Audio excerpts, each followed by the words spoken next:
Let's start our conference then. Um, yeah. Well, first of all, well, as the director of the school, I would like to again formally welcome all of your presence, and I hope you enjoy these 2 days of stay, and have more, well, in the future, have more collaboration with our school. And as our VC has just mentioned, we really want to not to be local university. We want to be international ones. So I hope this conference is a start, and we have more comparative research with you and with your university in the future. The first section is about the status of comparative communication research. Before we start, I want to mention that there is a special technology here.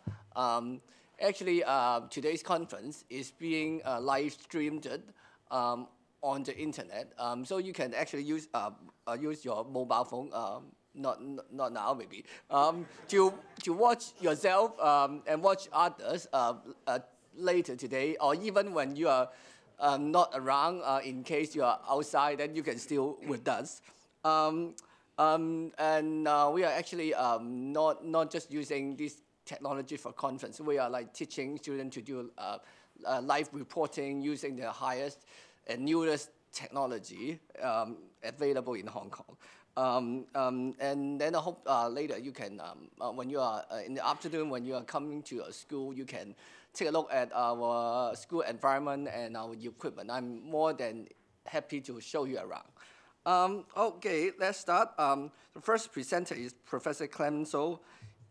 His paper is Mapping Comparative Communication Research, what the literature says. Professor So was our former director, so I'm learning from him as well. So I'll give you time.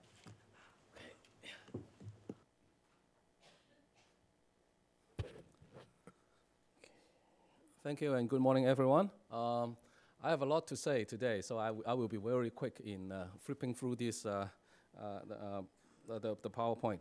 And first of all, I would like to thank some of my students who helped me with the data coding, especially as some of them are here, such as Jenny Wang and some others as well. Okay, today I'm going to talk about mapping the area of comparative communication research, and I will talk about a little bit about the literature, the research method, and then the characteristics of the field, and then the citation data and findings. Okay, everyone knows that there are a lot of advantages of doing comparative research. We can see the diversities, changes over time, and place especially.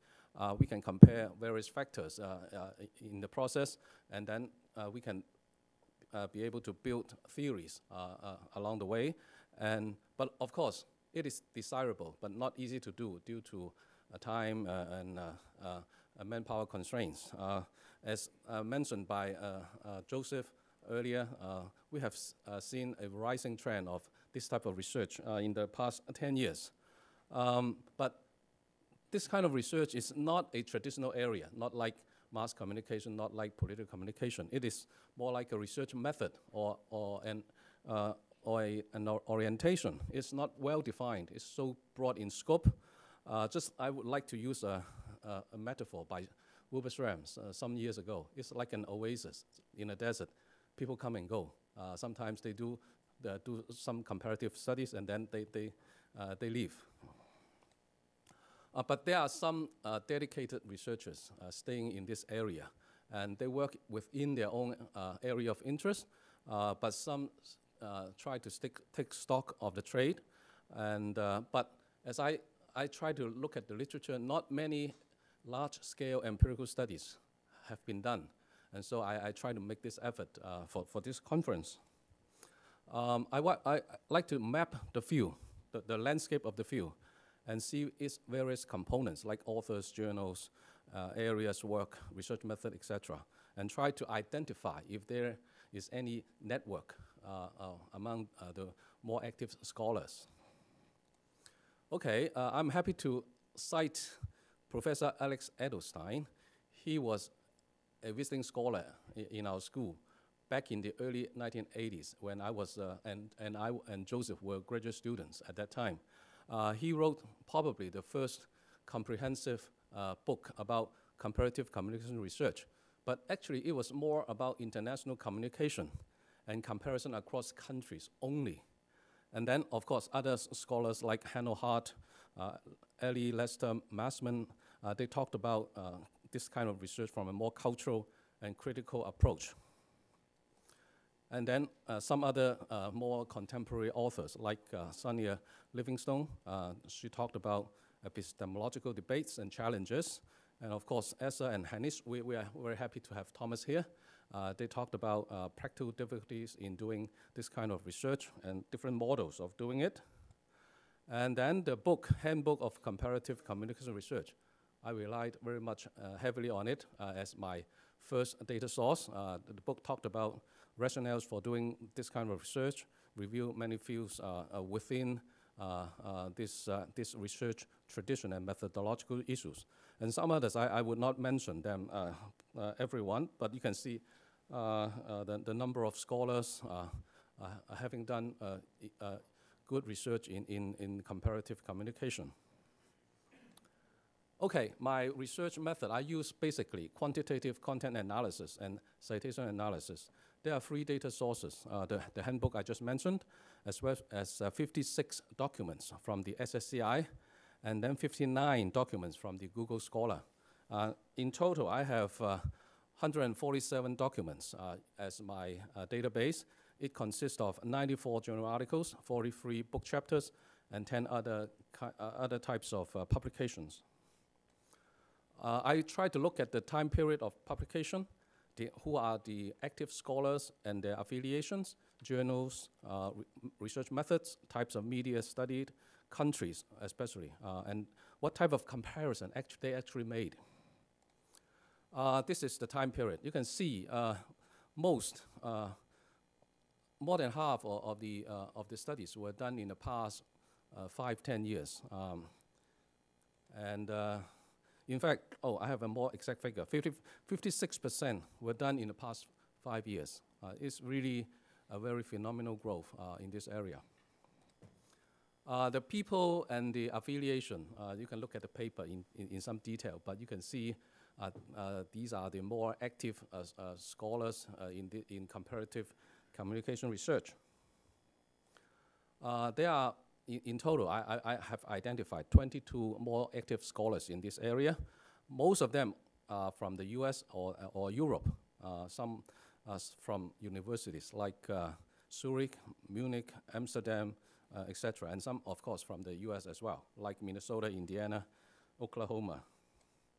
The documents, the number of authors ranges from 1 to 18, on the average 2.2 per document. Single author, 2 author, etc. You can see the numbers up there. And there are some very active co-authors among themselves. This is the journals they published. Of course, you can see on the left-hand side first, you can see the 3 major journals: International Journal of Press Politics, Journalism Studies, Political Communication. You can see basically related to journalism or political communication. Okay, there are actually 45 different journals, but these 3 are more important, so to speak. And then if we look at the 121 documents showing an area of study, again, you can see 39% related to journalism, 26% to political communication, and another 10% to mass communication. These are the, well, I actually counted the words in the titles, in the paper titles, as well as in the handbook, the paper titles as well as the headlines. You can see the use of words. It's a very long list. But basically, we can see that there are several groups. The first group is about comparative, comparison, comparing, communication research. This is very obvious. And then the second group, very general terms like media study, analysis, theory, etc. And then a third group about journalism, news, newspaper, journalism, journalists, press, reporting. The fourth group, political communication, politics, political election, etc. Okay, the countries involved. Basically, Europe or European Union, United States, these are the more mentioned countries: Germany, Britain, UK, China, Chinese, France, Israel, Sweden, and Taiwan as well. 40% of the documents are not empirically based, but for those other 60%, we can see that they use basically content analysis as well as questionnaire survey. There are a few other types like secondary data analysis, interview, etc. They used newspaper as the data most, and TV as well, and online is picking up at 18% right now. Okay, what did the documents actually compare? Of course, country is the most important thing they want to compare across different countries. And then theory, system, method, time, culture, less than 10%. Number of countries involved in a study, ranging from 1 to 31 big studies. The median is 4, and the mean is 7.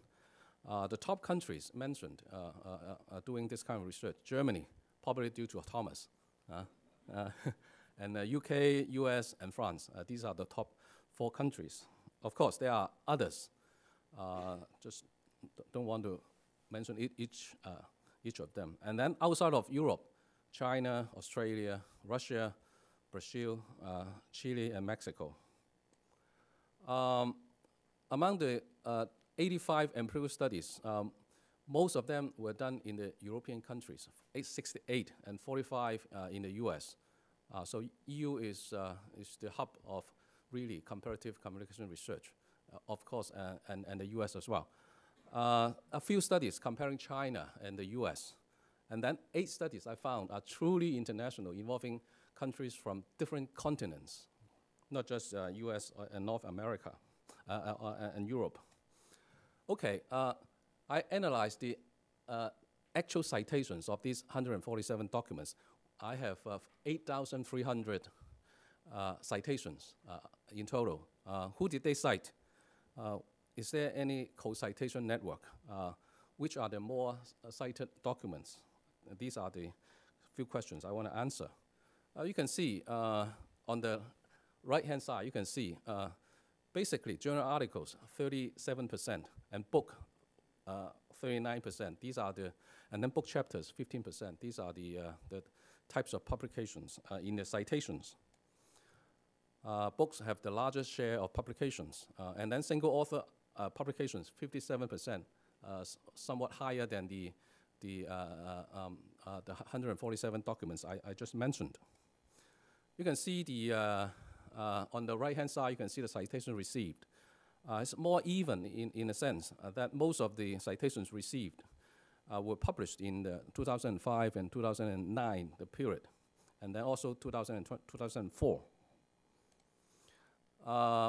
And then, yes, I just mentioned, but another 15% from more than 30 years ago. Yeah. You can see these are the top 50 cited authors in the 8,300 citations. Brumler, Hallen, Mancini, Gruvich, etc. You can see all those familiar names up there.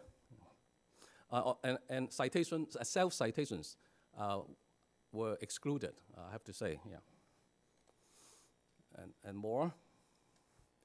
So I can say that the more active scholars in the fields, you can see the names up there, and then some other names from other areas in communication as well, Blumner, Gruvich, Harlan, etc. Okay, all of these 51 top-cited scholars are exclusively from either Europe or the US, sadly to say. None from Asia or from other continents. From 39 different universities, notably U of Amsterdam and other universities as well, basically in Europe and the US. There are some research teams that it can easily be identified, like Blumler and Groovich, Harlan and Mancini. Based on the 147 documents, I tried to establish a co-citation network. They do not cite each other directly, but some people cite 2 or 3 scholars together. This is the notion of co-citation. So I tried to establish something like this. It's a huge diagram. I thank my colleague to help me visualize this. This is a very interesting network, and I would like to do a little bit more analysis later. The relationship, the documents they actually published, and direct citation as well. Okay, the more central scholars, I have identified several here. Among the some 50 scholars, there's 4 smaller groups which are isolated from the big group: McLeod, McQuail and Shoemaker, Curran and Bennett, Patterson and Gamson, Rees and Pan. These are the 4 smaller groups. So I have tried to cross-tabulate more active scholars and the more cited scholars. And then I found 10 scholars who appear on both lists. These are the 10 scholars. Okay, another thing I would like to look at is the journal. You can see on the right-hand side, European Journal of Communication is the top cited. It's no surprise. And then Journal of Communication, JMCQ, International Journal of Press Politics, etc. Again, among these 8,000 plus citations, communication has a share of close to 60%, and then political science, sociology. These are the 3 major fields. And I also try to locate the most cited documents in this area. You can see the top one is Harlan and Mancini, Comparing Media Systems. And then Blumler and Groovich, The Crisis of Public Communication, etc. These are the more cited documents in this comparative field.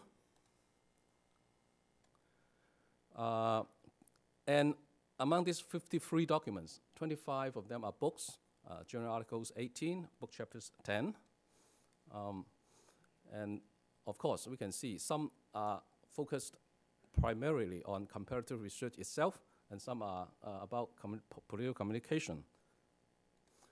Okay, I would like to use a very old journalistic formula, 5W1H, to summarize what I have found: who, what, when, where, why, and how. Okay, who? I found 10 research active and often cited scholars. What? Of course, political communication and journalism studies are the 2 main areas in comparative research. When? Quick development in recent years, especially the past 5 years. Where? European Union and the US, no surprise again. Why? They want to compare across different nations, trying to generalize some concepts. How? They use content analysis and survey research, and they summarize their findings or their observations in book chapters and books, signifying certain type of certification of knowledge, and the field is moving towards a more recognized status in communication studies. But more work needs to be done. I think we should go beyond just Europe and the US and try to become more truly international in collaboration. And of course, go beyond political communication and journalism and spread to other areas as the subject matter. And go beyond different countries. Look at, as suggested in the handbook, the first chapter, look at system, culture, time, theory, etc. Should be more proactive and creative. Let's start doing this today. Talk to the conference participants and let's make something more comparative, truly international. Thank you very much.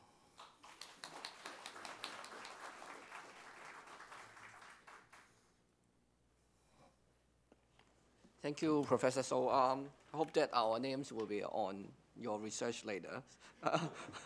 Then for the second presenter, now we have Professor Colin Sparks, who is now in the Department of Journalism, Hong Kong Baptist University. His title is called Can We Compare Media Systems? Thank you, Colin. Can we lose the lights? Okay. My paper fits rather well with Clement because although I've taken a different approach, and I'm certainly nowhere near as quantitative as Clement, the most cited text in his list was Helena Mancini's book, Comparing Media Systems. And I've really developed a critique of that, or tried to develop a critique of that. And at the end, if I've got time, I'll put my own rather jejune ideas about an alternative forward. The reason I looked at this is because in the current popularity, which again Clement identified, of comparative studies, and there are some obvious reasons for that, the greater international exchange, the Boeing 747 and the internet have made comparative studies much more feasible than they were 30 or 40 years ago. I think that the current phase of comparative studies has, I would argue without question, been dominated by the work of Helena Mancini. Although specifically identified as being work within a very narrow range of countries, Western Europe and North America, it's been employed to look at countries around the world, sometimes to the horror of Helena Mancini themselves, as they later developed. I think we're in a new phase. Quite a lot of the earliest phase of comparative communication studies was, quite a lot of it would be Cold War posturing. The key text, of course, was Schramm and Peterson, and probably the most cited book in communication studies. Certainly, I suspect there are still courses in the world where students are reading it. Another phase I'd identify is the metropolitan scholar and their students. I suppose David Weaver would be the classic example of someone who, a very, very productive metropolitan scholar in sociology of journalism, who many of his studies involved his former students from different countries. So I think that was a phase. I think we've moved now to a phase where there are still major theoretical problems to overcome, but I think Clement, unfortunately, has just made this completely wrong, because actually it does seem it's still a metropolitan scholars dominating the field. But I hope we've moved to a position where there's more a greater degree of exchange between scholars from different countries. I think there's still major theoretical problems to overcome. We have to start from Helena Mancini, I think. I personally have used their ideas quite ruthlessly in the past, modified them to suit my own purposes, and I did acknowledge them. So I'm very critical now of many of the things that they said, but I'm not sure that I have an alternative. So hopefully the bell will go before we get to my alternative, and I can just do the critical bit and avoid the difficult work of providing an alternative. So. The first question I want to ask is, can we actually compare systems? What do we mean by a media system? This is the title of Helena Mancini's book, Comparing Media Systems. What's implied in comparing systems? Well, there is a strong definition of system with which they certainly explicitly flirt, which is derived essentially from structural functionalism, in their case, particularly from a reading of Luhmann. I think that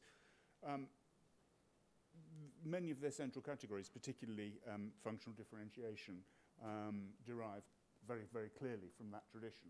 Having had an argument with Daniel about this, he denies the structural functionist dimension, but I think it's fairly clear in the text and in the conceptual framework. So the question I have to ask about media systems is, can we really sustain this concept, which is explicit in Luhmann, of a self-contained, self-regulating, self-sustaining system? Is that anything like an approximation to the realities that we are studying?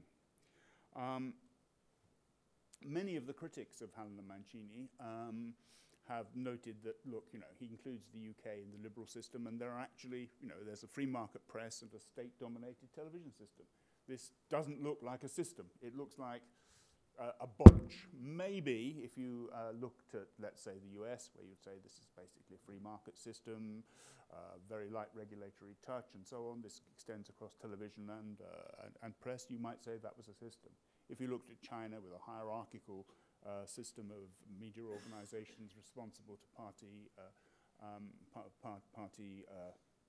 party committees, you might say this looks like a system. But the UK, no, it doesn't look like a system. I think it's very difficult to sustain this strong notion of a system. So India again is I think an even worse fit for the idea that there is a single system of media. I don't think, therefore, we can think of the term media system in anything other than a weak and descriptive sense, in the sense that there are media inside Britain, or inside India, or inside China. Well, we can call them a media system. But anything more, in terms of this having a single coherent dynamic which determines its direction, bounds its limits, allows it to sustain itself, and so on, I think is difficult to sustain in reality. So I want to have, first of all, the first thing I want to say is that media systems is a beginning of a discussion rather than an analytic category. Secondly, what defines a system? Well, in Helena Mancini, it's fairly explicit that it's the relationship between media and politics, and as Clement has just shown, that is indeed one of the dominant themes in comparative media systems. But this is at best a minority part of the content of any media system. If you turn on the television, maybe 10% will be about news and current affairs. The other 90% will be soap operas and entertainment shows and reality TV and all sorts of other things. So we're attempting to define this system with respect to a tiny proportion of its content. And we're attempting to define this system with regard to a tiny minority of the audience's activity. There is an audience for newspapers, there is an audience for news and current affairs and television, but it's by no means the only thing that people watch, and in fact, with television, it's probably about 10 to 12% of viewing, certainly in the UK, is of news and current affairs. And if you look at the news channels, the question I always ask my students is, guess the audience for CNN in Britain. And they can never guess it. 10%, 15%, 8%, 5%, 1%? No. 0.1%? No. Less than 0.01%. It's so small that they can't measure it. And in the US, again, in its home market, it's tiny. That these 24-hour news channels exist, but they clearly are not producing the same kind of audience attention as entertainment. So if we're going to define a media system, it seems to me perverse to try and define it in terms of the relationship between media and politics. Media and politics, that relationship is important. It's where I do most of my work. But it's clearly not system defining. An attempt to define a media system will have to go well beyond the field simply of media and politics.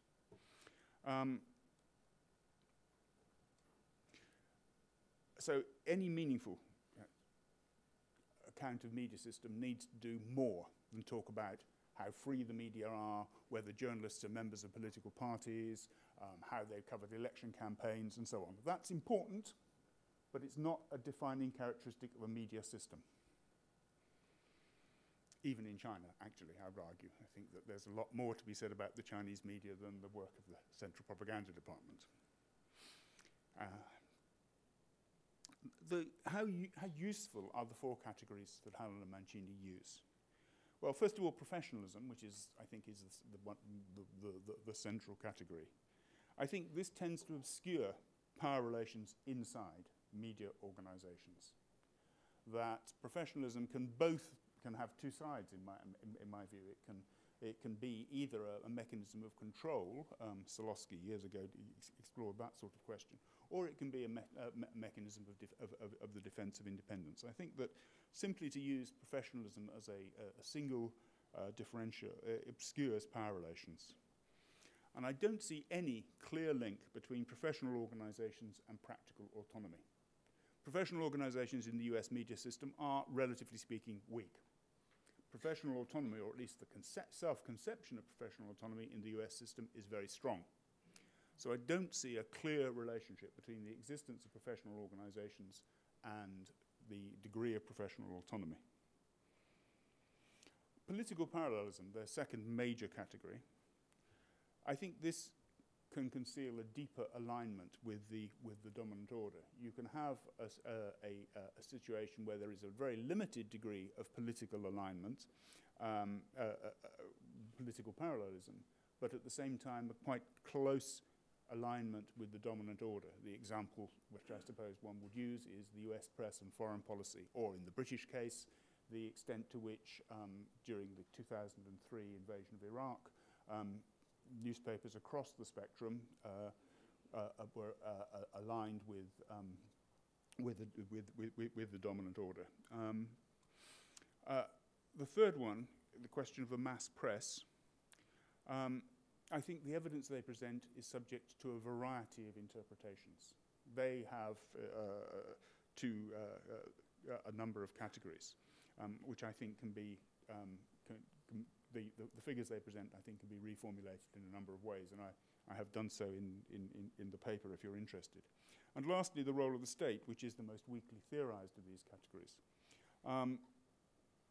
So I think that in terms of their explanatory power, these categories that are central and which have been taken over by lots of writers, including me, don't quite do what they want to do. So this is, for example, the circulation per thousand. It's not exactly the same year. They had 2 years earlier, but this is as close as I could get to their exact figures. And they put the UK in the same category as the USA and Ireland, Canada. They put, can I do this? Yes, the UK, which on another interpretation, this is one grouping. This is perhaps another grouping. This is perhaps another grouping. Maybe you'd say it's 3 groupings, the cut-off here. Not the groupings that they identify. I think that one can cut this cake any way you like, but the way they cut it is an arbitrary division of these figures. So I think even in terms of the figures for 2004 will be more or less identical, slightly higher all round. And I think this also obscures another important point, which is that they're assuming that newspaper circulation is circulation of the same kind of cultural artifact. And I honestly have to say, I do not believe that The Guardian and the Financial Times are the same kinds of cultural artifacts as the Sun and the Daily Mirror. The Sun and the Daily Mirror are extremely popular tabloid newspapers which have very large circulations. The Financial Times, I'm sure you all know that. The Guardian, probably you all know that. This, I think, the attempt to aggregate newspapers into a category, a single category, it conceals more than it explains. If we were to pull out the popular down-market newspapers from the British figures, we'd get a different picture. So if we pulled out the quality newspapers, I haven't done this for, I mean, you could also do this clearly for Germany, you could do it for, certainly you could do it for Austria to a very considerable extent. Kronenzeitung, I think about 90% of Austrian newspaper circulation. If you pull out the quality newspapers, you get a different. This is UK with quality, with popular newspapers. This is the UK without the down-market popular newspapers, and this is the UK without the down-market and mid-market tabloid newspapers. If one factors out and says, look, what a newspaper is, how it's used by its audience, what it contains, and so on, differ between different newspaper segments, then one can produce a completely different picture. So I really don't think that looking at mass newspaper circulation is a very adequate way of categorizing media systems. And I certainly don't think it bears the interpretation they want, which is that systems with a low circulation are systems where newspapers have the function of inter-elite debate, and newspapers with mass circulation have the function of inclusivity. So I think that one can deconstruct these claims very, very clearly. God, the bell hasn't gone yet. I'm going to have to outline my alternative. Come on, who's got the bell? Where's it? Ring the bell, ring the bell. Outline of an alternative, as those of you who know me will be very unsurprised to hear. My alternative starts from the political economy approach. I'm sorry, that's who I am. And I think that this suggests that, first of all, that contemporary media organizations are large-scale organizations. Secondly, that they are inevitably integrated into the power structure of any given society.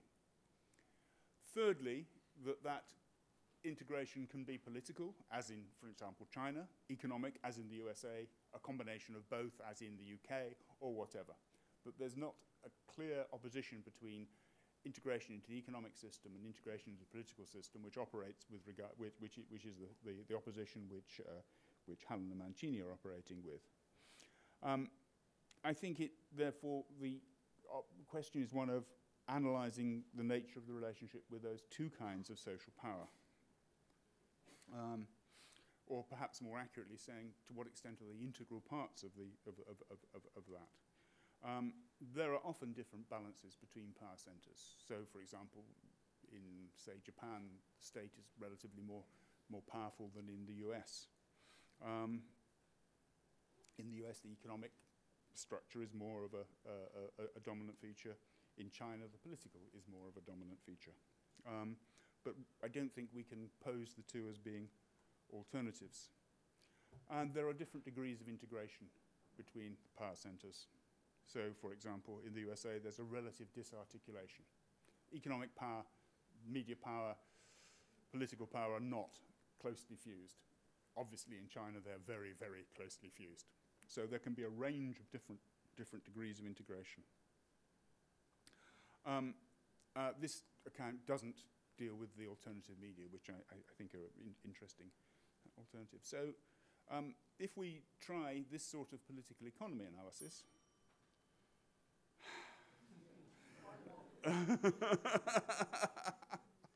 oh dear, this is where it gets embarrassing.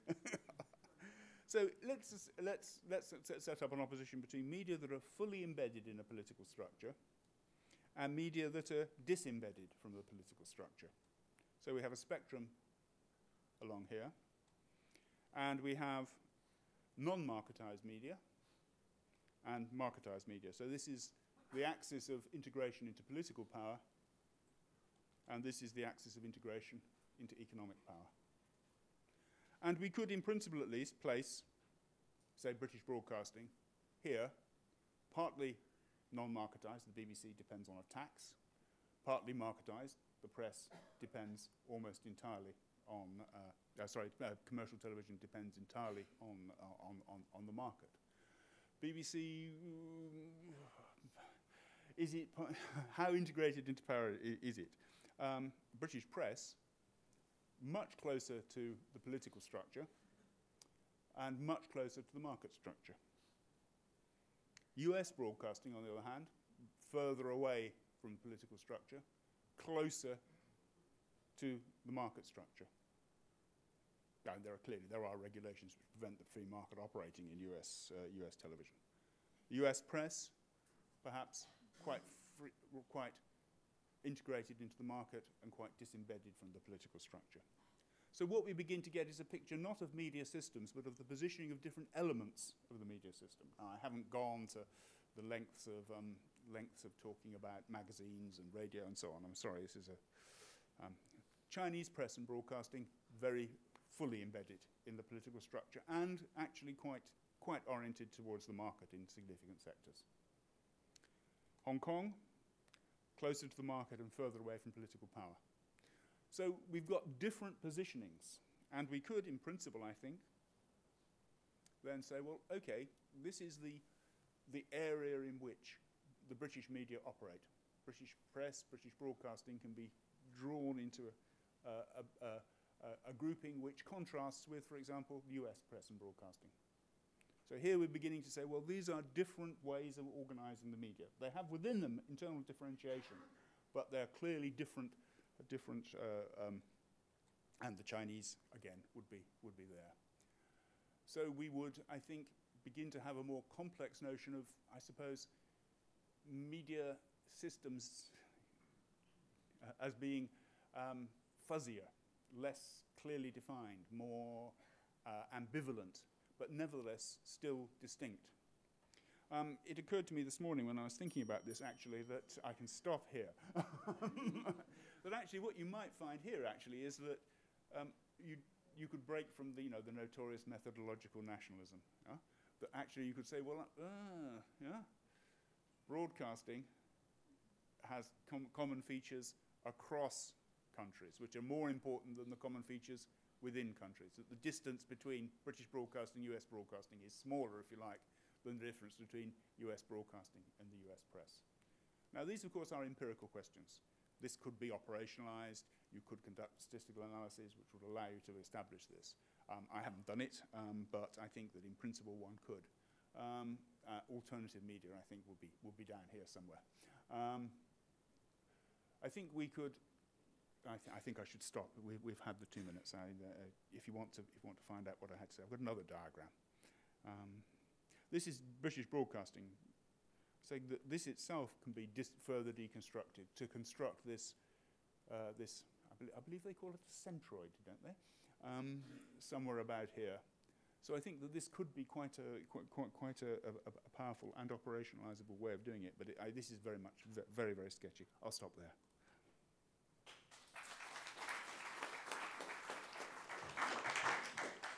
Okay, thank you, Colin. I wish we could give you more time. Yeah. The next paper will be from Professor Jan Savas.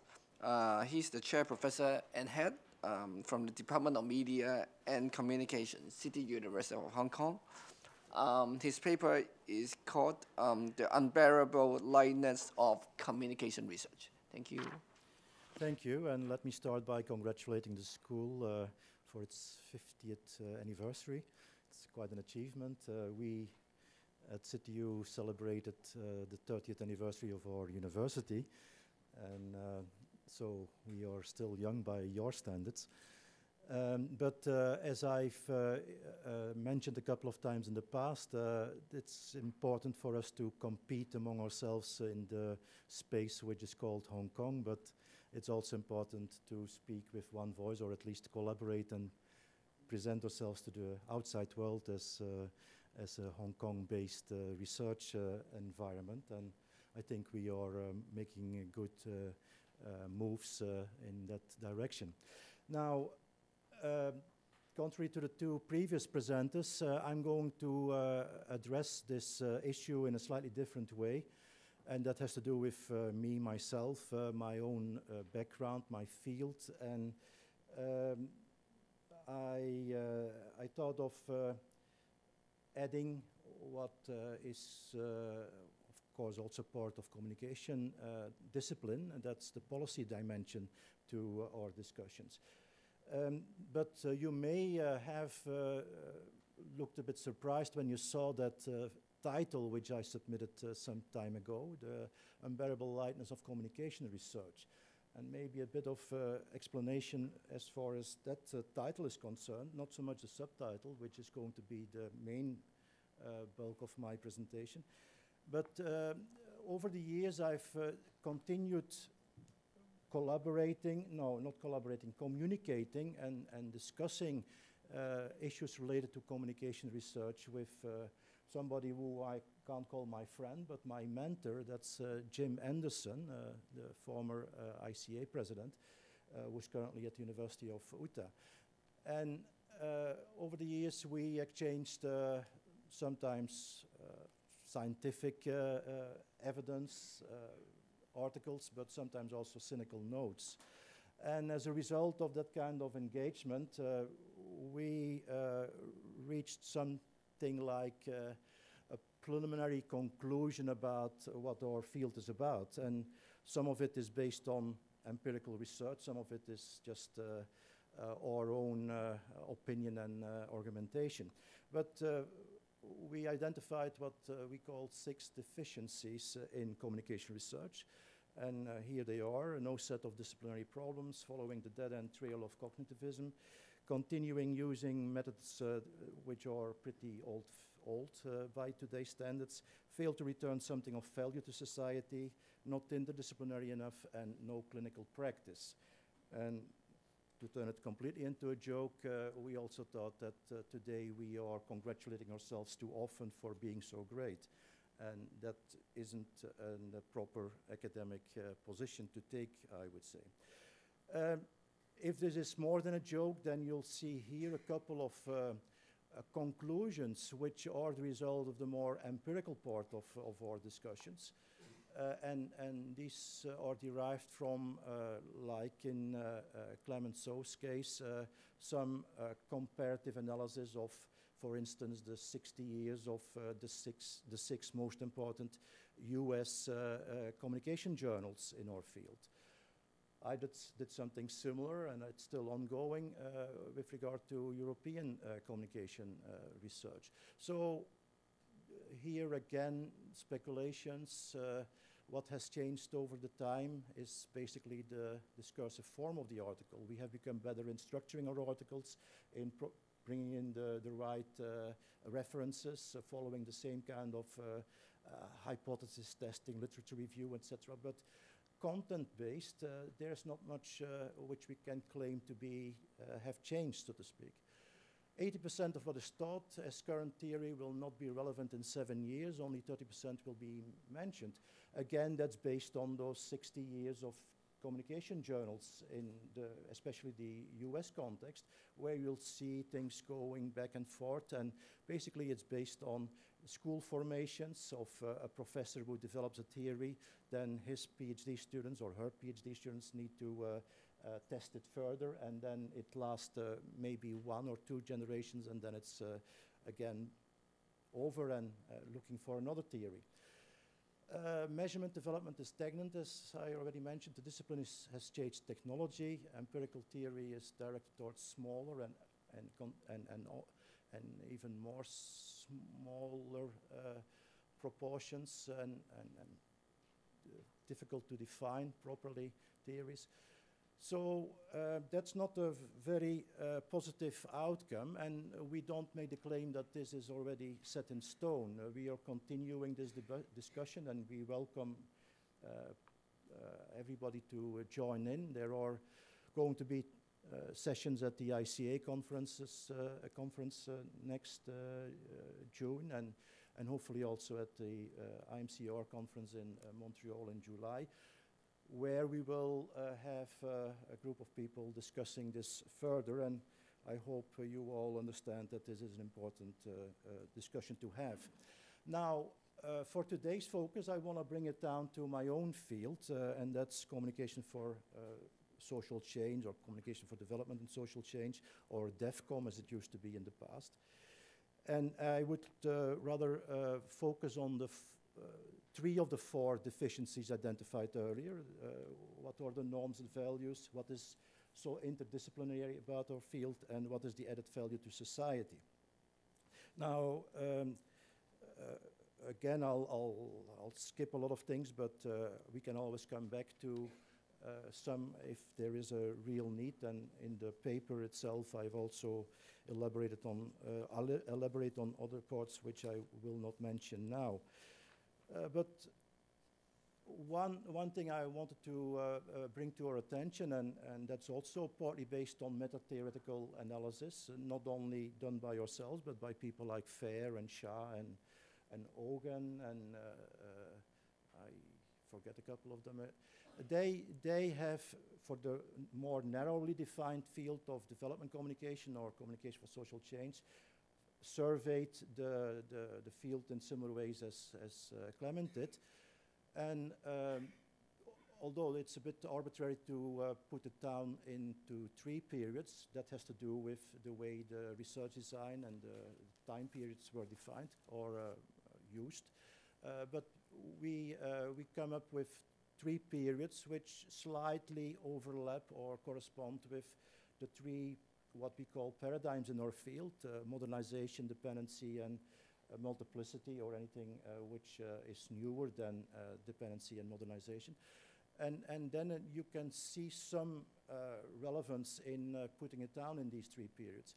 Now, during one of the dominant theories, one of the dominant perspectives has been Lerner's theory of the transition of societies, or the passing through stages.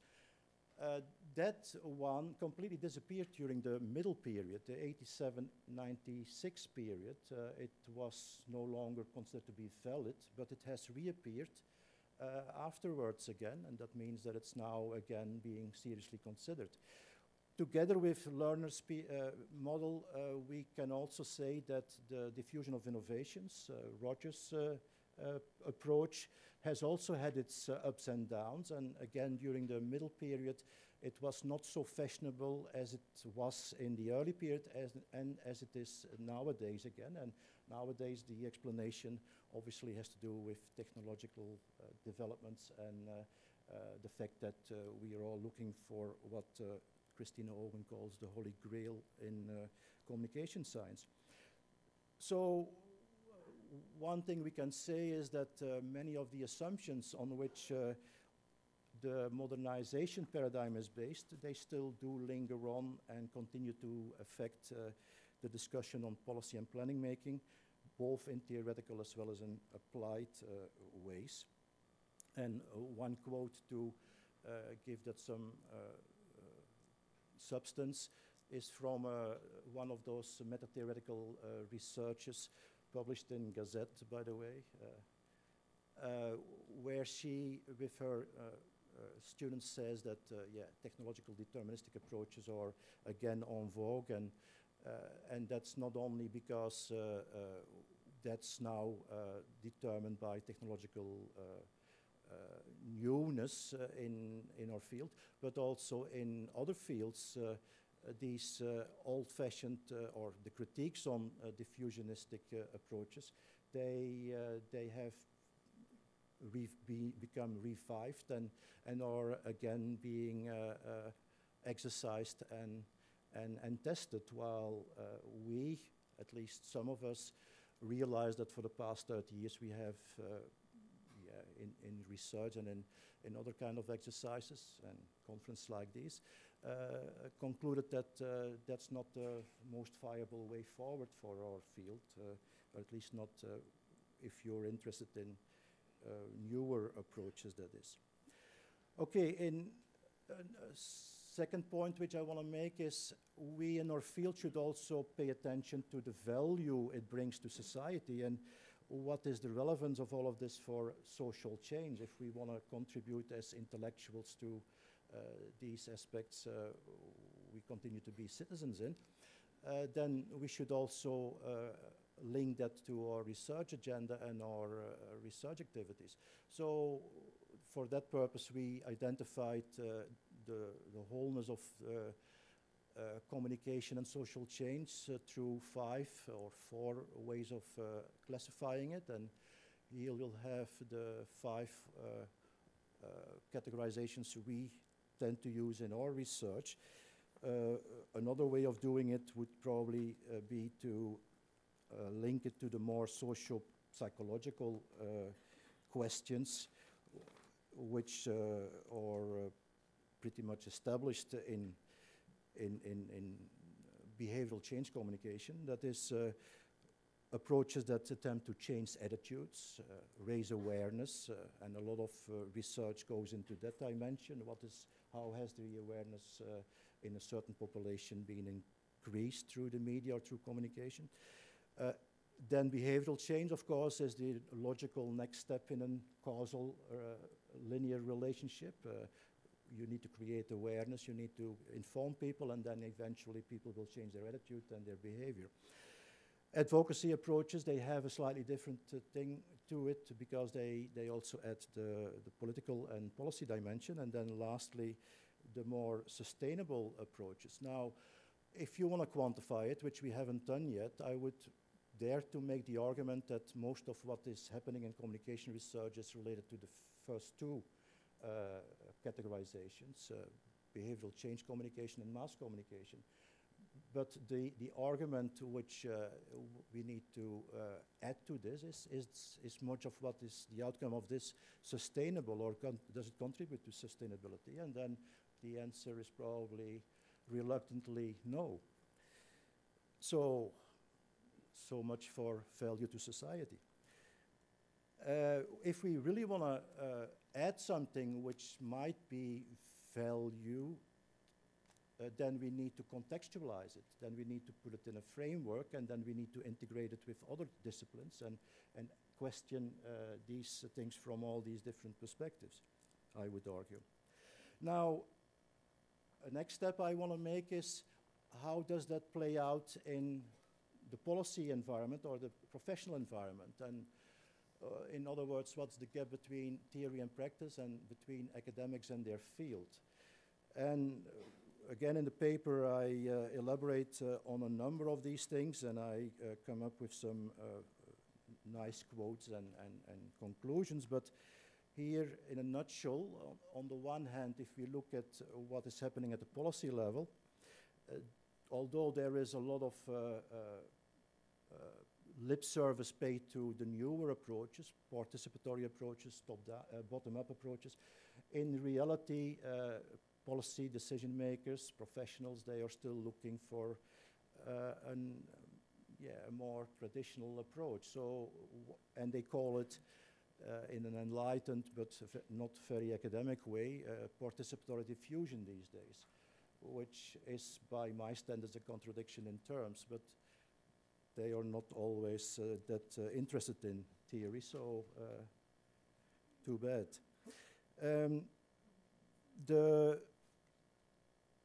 On the other hand, and at the same time now, if I stay with the first part of the argument, they are not really interested in learning more about what is new to the field, and you can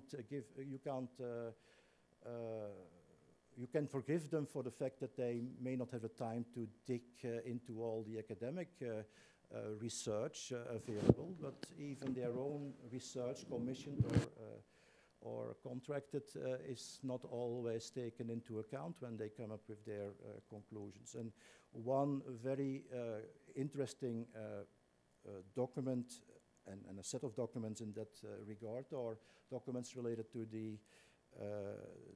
the first and only international or World Congress, which happened in 2006, organized by the World Bank and FAO on communication for development.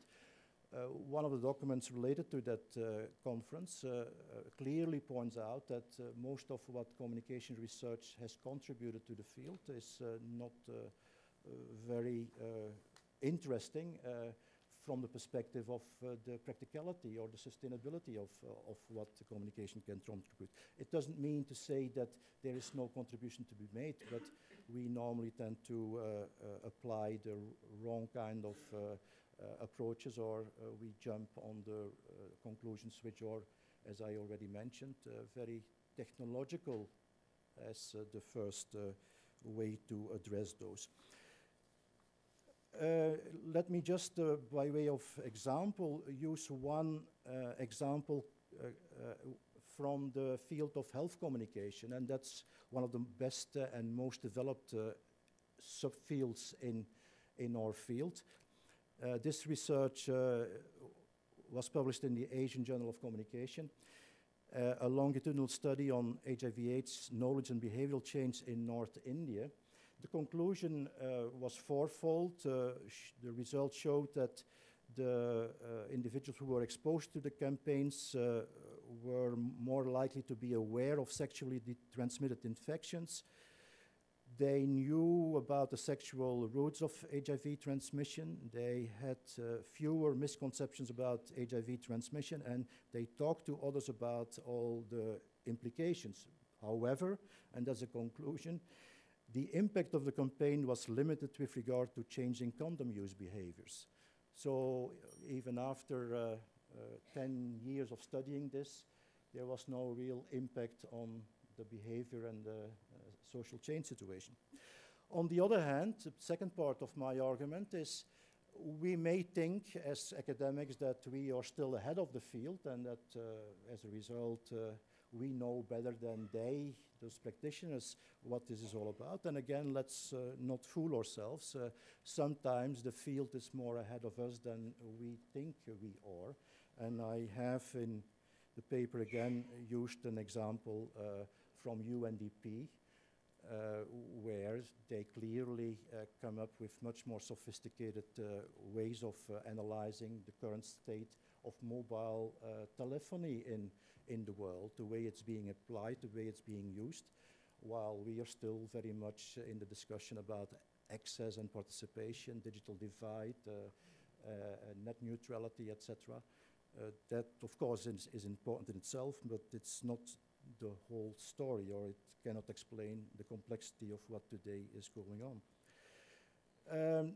My way of presenting this in with the question of sustainability again, these are models developed together with political scientists, sociologists, people working in these areas, and our activities are normally located at the bottom right for level, what is grouped under culture, but we need to be aware of the context, and that is said already.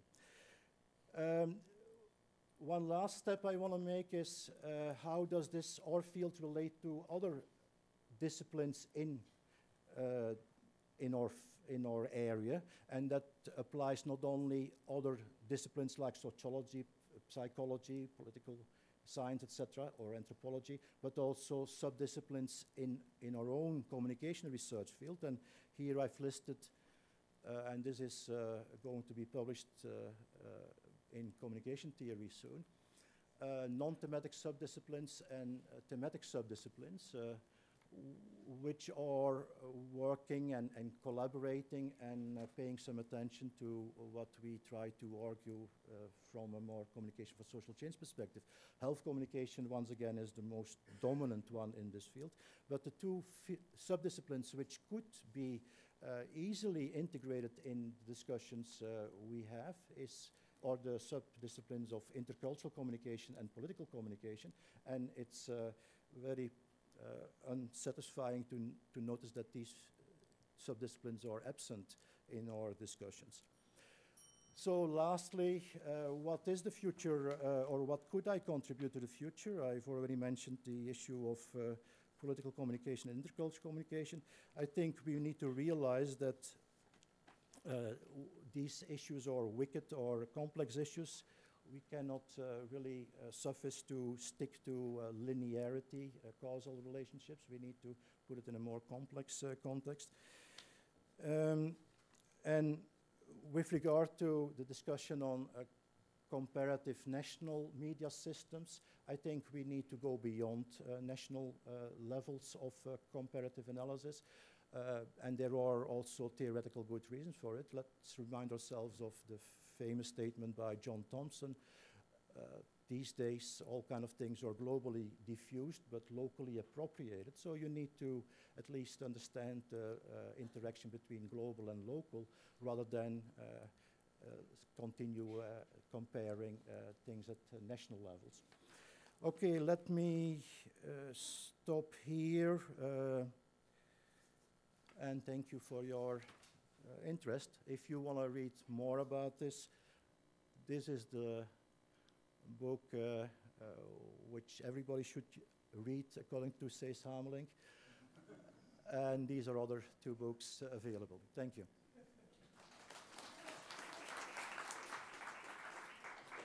Thank you, Jens.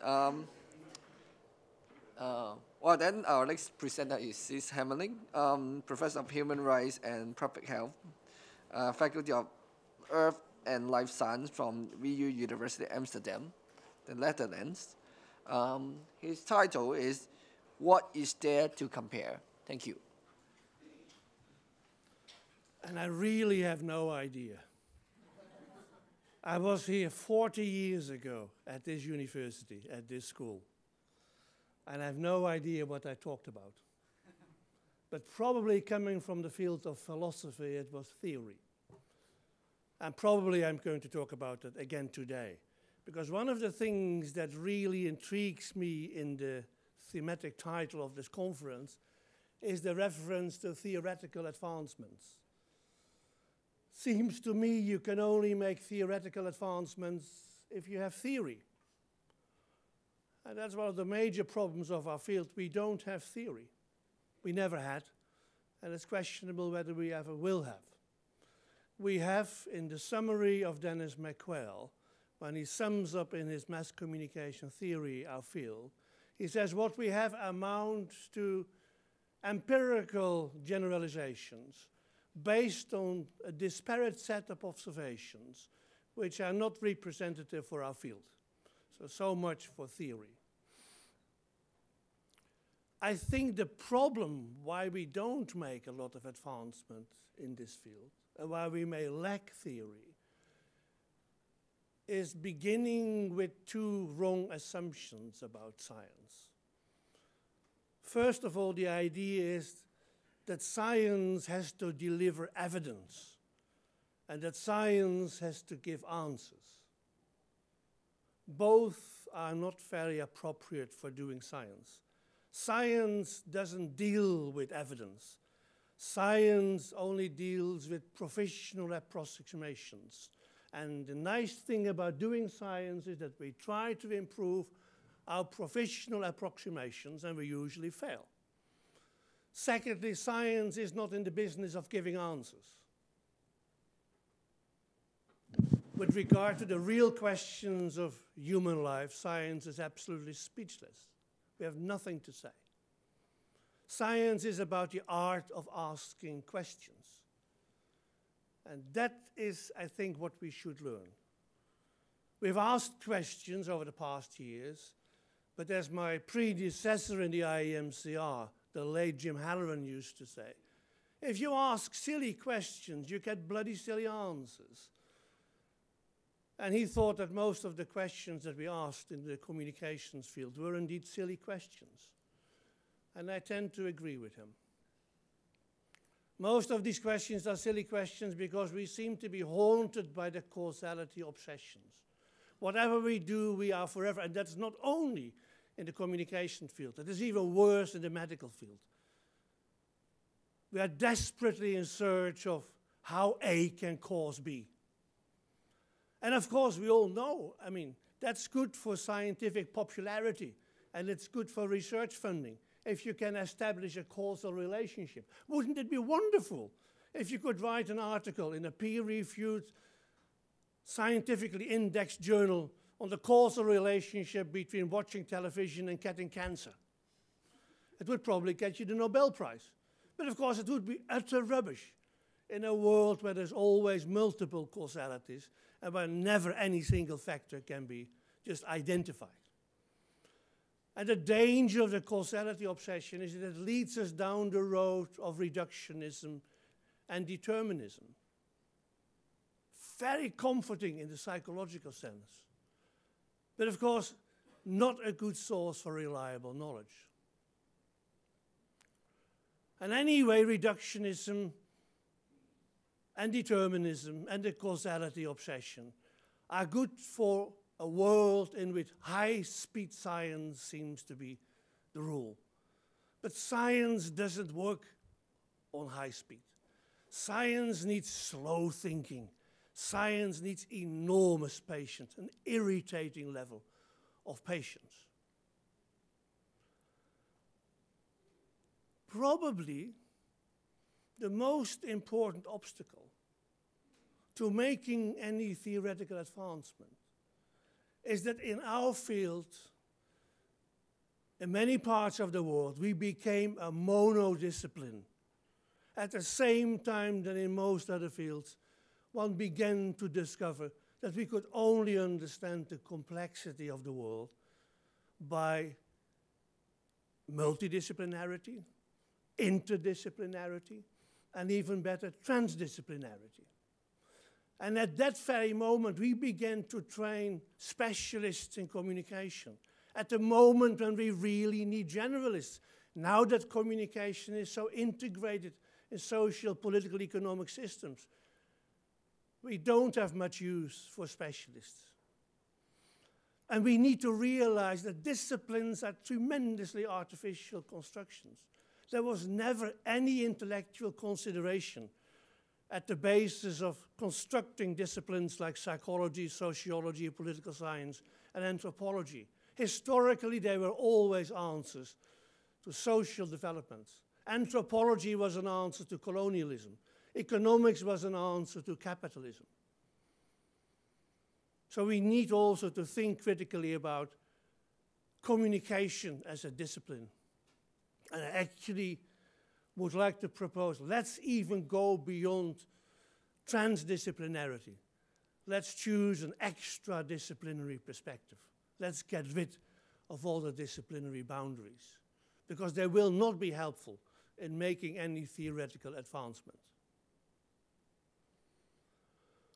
Now, in addition to developing an extra-disciplinary perspective, I also firmly believe that in the communications field, we need to develop an evolutionary and complexity perspective.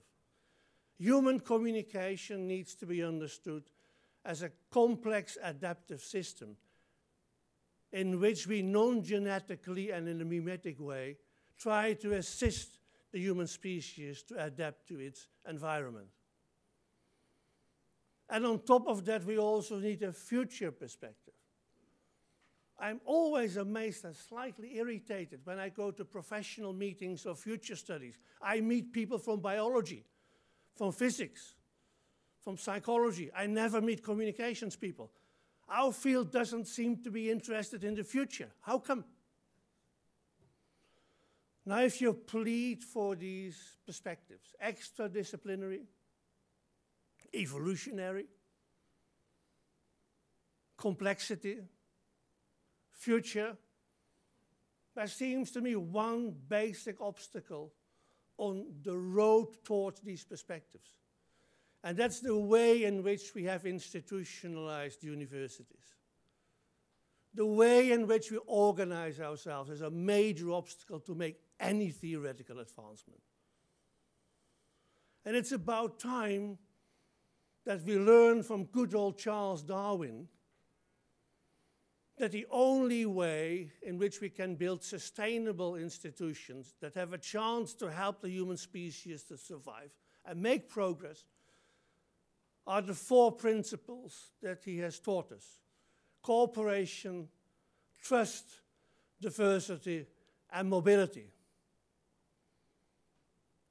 Now, you may be surprised about this, but I have a good metaphor for the university as an institution that follows Charles Darwin's principles and that will survive even the next 50 years. That's the jazz band. Now, I'm biased because I'm a jazz musician, but there is a universal phenomenon, that's the jazz band. And the jazz band is an institution that works with Charles Darwin's principle. We cooperate, we trust each other, we are highly mobile, we are highly diverse. We use minimal infrastructure, maximum autonomy. We learn from errors, and we have a rotating leadership. And that is because we realize in that kind of universal music that life is a real mess. And we say jazz to the mess.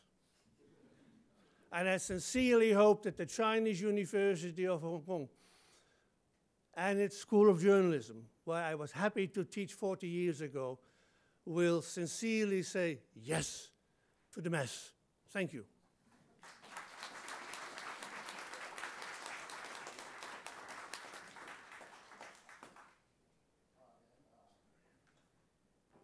Let's give the time to Professor Cicely, who is the chair professor at Department of Media and Communication, City University of Hong Kong. Here's the discussion of the section. Thank you.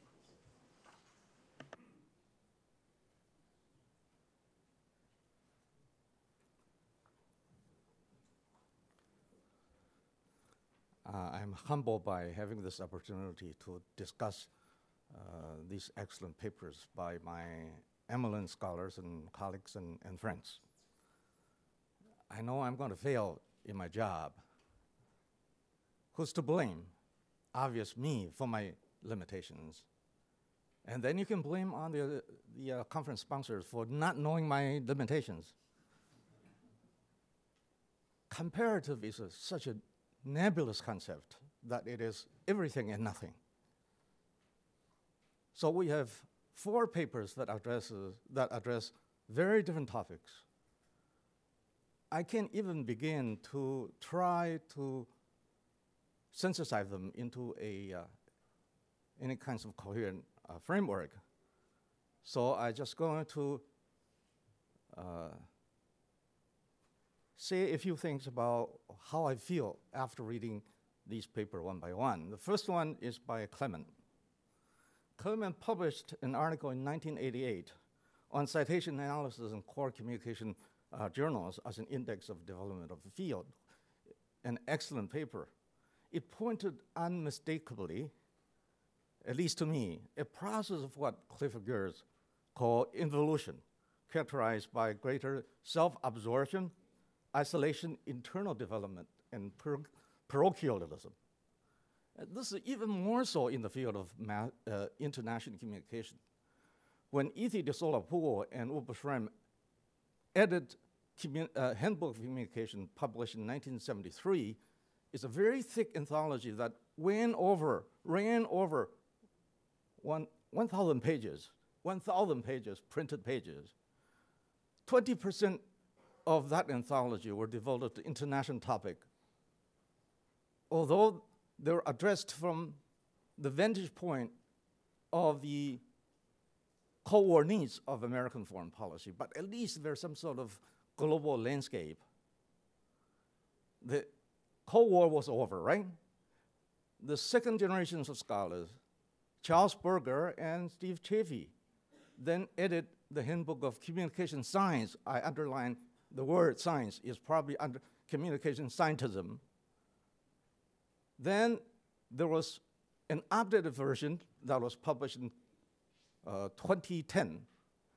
Only 1 token chapter out of 29 was devoted to so-called intercultural communication without any discussions, substantive discussions on other topics.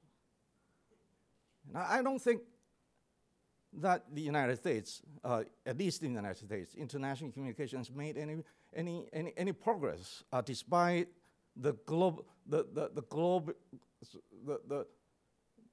so-called march of the globalizing processes. Now, Clement is trying to map the landscape of comparative research.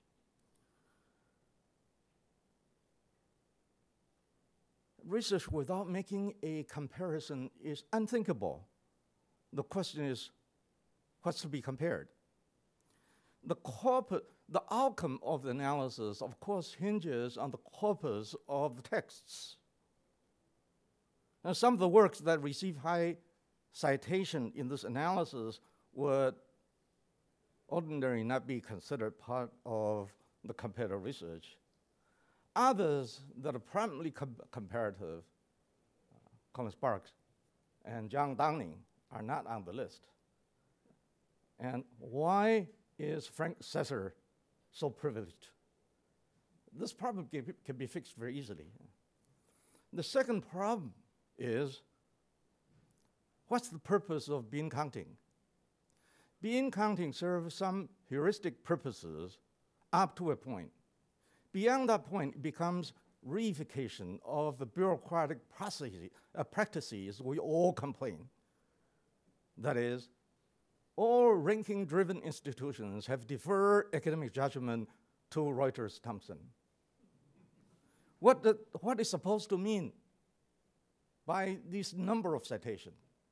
I was told someone had published 4 very influential articles in American Journal of Sociology, was made a full professor at the University of Chicago. But of course, it only takes the first-rate universities to have that kind of self-confidence. The third point And I don't mean to be critical, and I know this is beyond the scope of this analysis, but I really wish that Clement would pursue this. How do we make sense of all these numbers? I would hope that Clement would pursue and perhaps something to say about the paradigm shift. And having done all this analysis, how would you account for the paradigm shift, if any? The other question, for example, how come Europeans are more interested in comparative research than Americans? We know Americans think of the entire world as America writ large. But how about Europeans? European interest in comparative research, was it due to the size and proximity of geography, and more importantly, to colonial legacy? Is there any kind of intellectual formation? Or it happens that it sort of revolves around Frank Sesser and some individual circles? And I think these questions will be extremely insightful from the knowledge, from the sociology of knowledge perspective. Colin is a master of deconstruction.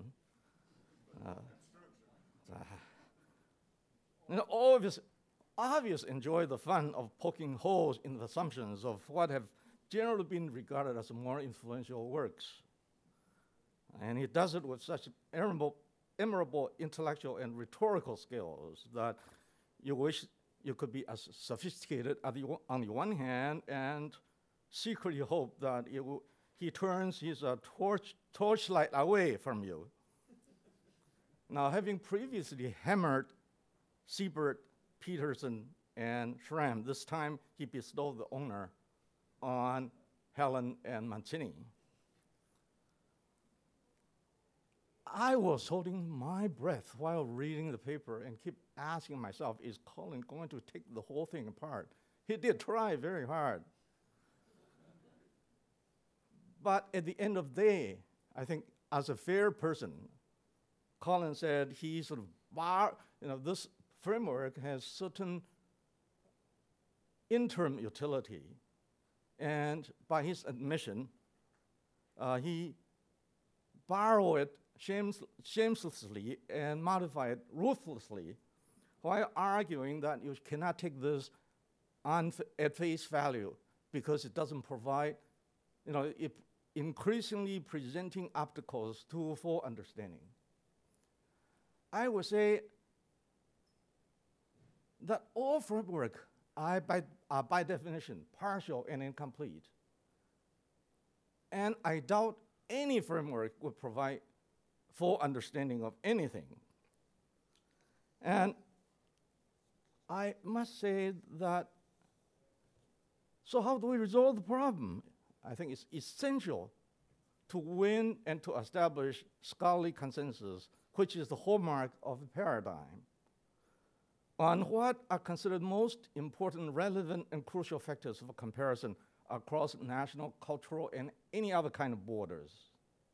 And this really involves relentless negotiations intersubjectively, and at best, it's only contingent and open to continuing contestation, so the game can continue. I have a strong sense that Holland and Mancini try hard to come up with their analytical categories by expanding a worldview that was nonetheless embedded in the enduring values of American liberalism. Take media professionalism, for example. This is no place to rehash all the critiques of media professionalism, be they from pragmatist or Marxist. But I think Helen and Mancini regard media professionalism as a legitimizing force, legitimizing resource to insulate the media from external pressure, in line with, if not descended from the assumptions of informed citizenry in the First Amendment of US Constitution. I understand that there's considerable gap between this mythical construction of idealism and the gap. But personally, I really think that they probably deserve more empathetic understanding for including media professionalism as a key factor of comparison. After all, media professionalism seems to have prevailed in much of the developed West. Now, having torn things apart, Colin did try to put it together, a bit in a sort of preliminary way. His proposal, very interestingly, strikes me as being analogous to the analysis of variance in statistical terms by comparing within variances against the between variances. And this kind of thinking, I think, is useful to assess the validity of incoherence of internal and external groups. But if we're not satisfied with the four factors, I have no quarrel. When I read that, because of Colin's intellectual sophistication and rhetorical eloquence, I find myself having a little quarrel with him on the critique. But what's the solution? If we're not happy with these four factors, what should replace them? You know, any kind of factors are subject to critique, for sure. And getting back to the point I made earlier, I believe the elaboration and choice of the factors have to be negotiated intersubjectively between members of various intellectual, theoretical, and cultural communities. And at best, this hard work should be regarded as being contingent and open to further contestation. Then it comes to Yang, my colleague in the department. The title, The Unbearable Lightness of Communication Research, I like the title. It has created the Snowden effect, exposing the mystery of our collective failure. Now, in the prelude, he provides 7 deficiencies or 7 diagnoses to cure the symptoms. They seem to make sense. But in the absence of making a full and coherent argument, it becomes difficult to judge the extent to which they should be accepted. You probably have developed a full argument elsewhere, but it's not in the paper that I read. Yang has been a formidable critic of modernization theory. And when he tried to address the sustainability of social change processes, I suspect, I don't know whether I'm right or wrong, but I suspect that he was having in the back of his mind modernization theory as a theoretical other. So let me dwell on modernization theory a bit. Is modernization at fault?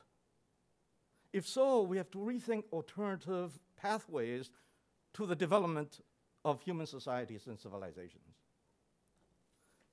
Secondly, is modernization theory at fault? If so, should we junk it or should we salvage it? Can it be salvaged? Engelhardt and Norris, for example, have tried to recast and resurrect modernization theories in the globalization context. How successful is their attempt in giving modernization theory a renewed life?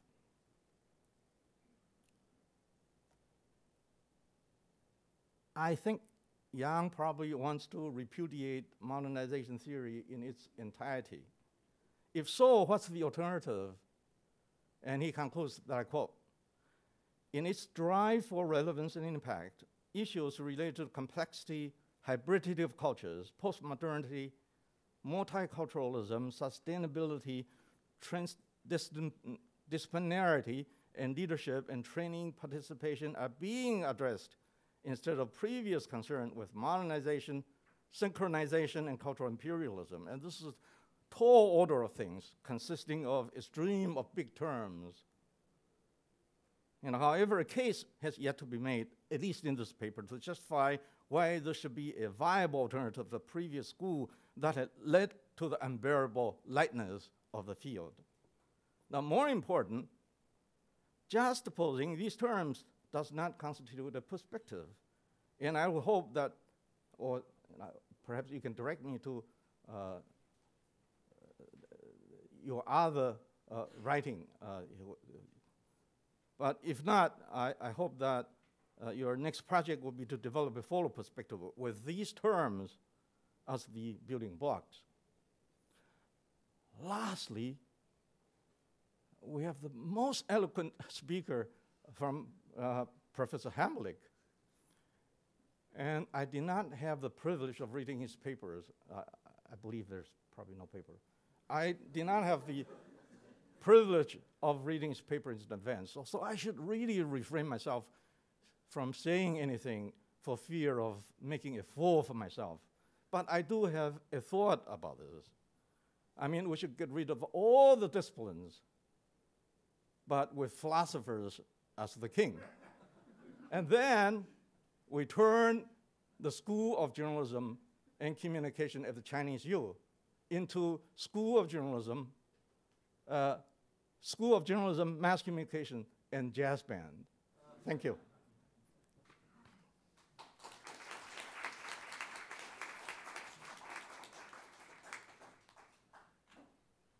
I guess we have around like more than 30 minutes for discussion and questions. Let's open the floor. Any question? Scott? I come from quite a rather different perspective, although I've done a lot of comparative stuff right from the beginning of my career, suppose more sociology. But it's sort of interesting that you have two kind of critiques of, to start with, one for the citation stuff, and then Collins, and then two that really kind of move in the direction of complexity and evolutionary thinking, which is quite interesting, that it was quite slightly unexpected. And the only thing that's, I think I go along with, I mean, I think they're all quite interesting papers. But if we're thinking of evolution, maybe we should think not just of man, but of the media.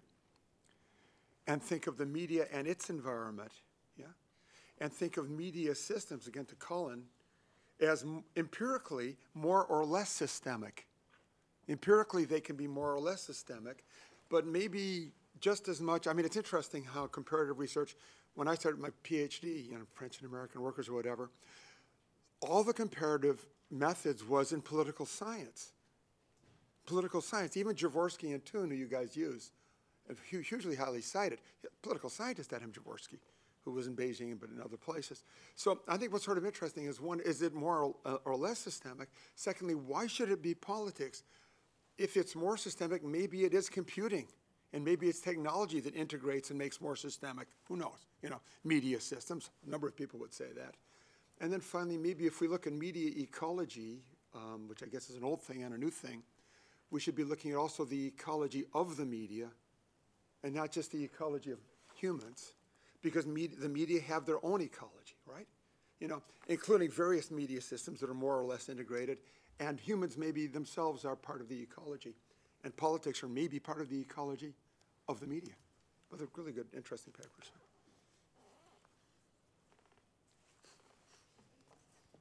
Any more questions? Yeah, go ahead. Yeah, I'll keep.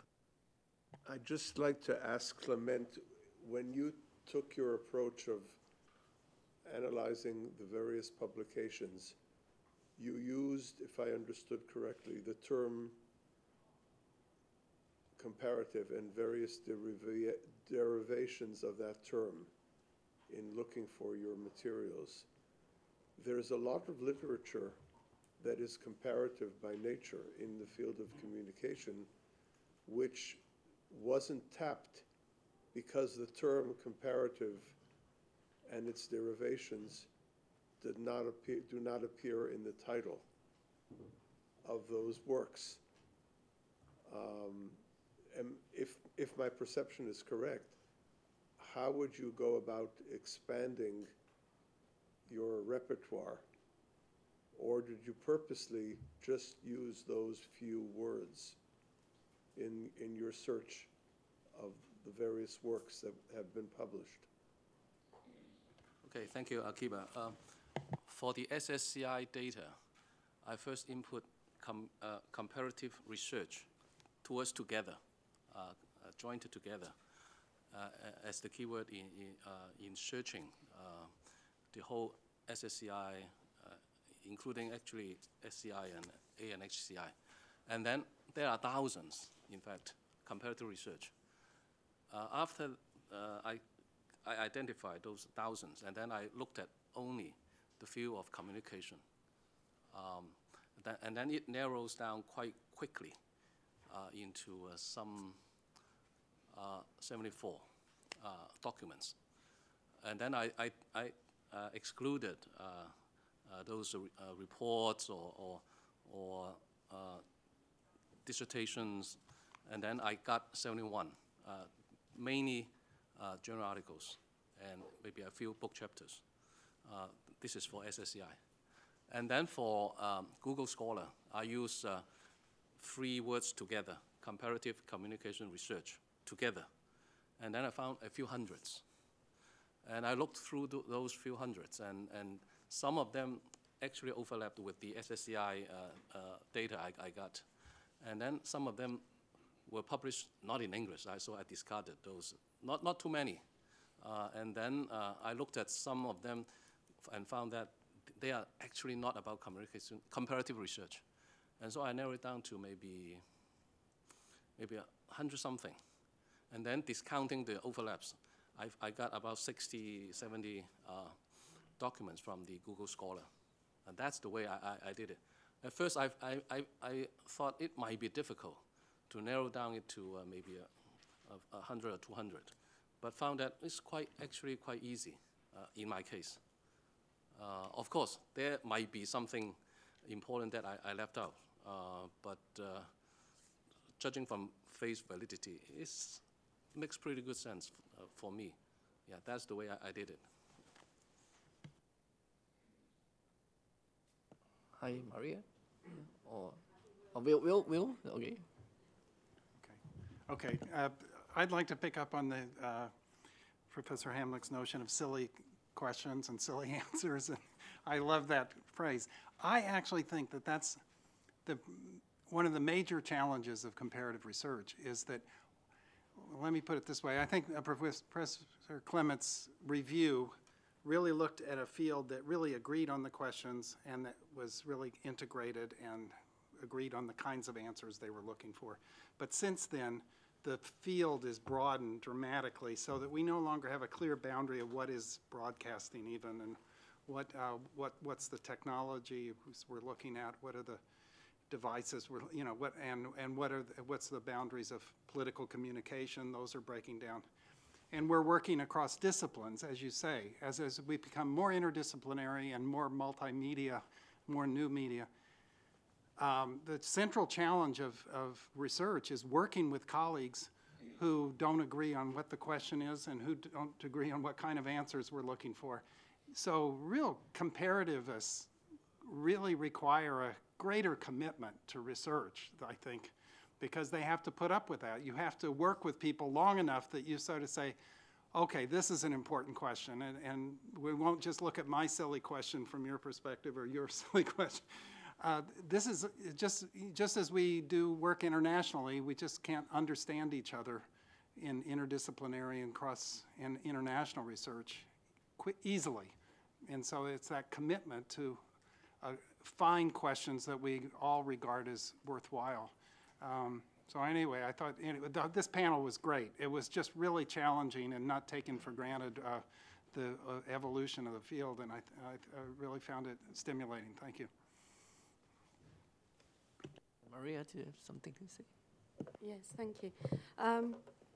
Yes, I agree. Great panel. Thank you very much. 2 issues. One relates, of course, to the mapping of comparative research. And I'm sure when you take such an endeavor on board, you know that everybody will try to find the gaps in it. So you are looking for trouble, but here is some trouble. I think there is a question, and perhaps this goes for the whole panel as well, that the question of power that in a way has been missing from the different approaches that we've heard of, even though I know that it has been implied in probably all of them. But in relation to the mapping, I was thinking throughout the interesting mapping that you presented, how power perhaps has something to do with it, what's in it and what's not in that mapping. And I think it has to do with power in 3 different ways. Naming, who names comparative research and who names comparative communication research. And to me, as a cultural scholar, it's no surprise that political science and journalism is there on the top, because all my colleagues who do more kind of cultural studies informed research are much more anxious to name something comparative, so they might not necessarily use the language. So there's something about naming.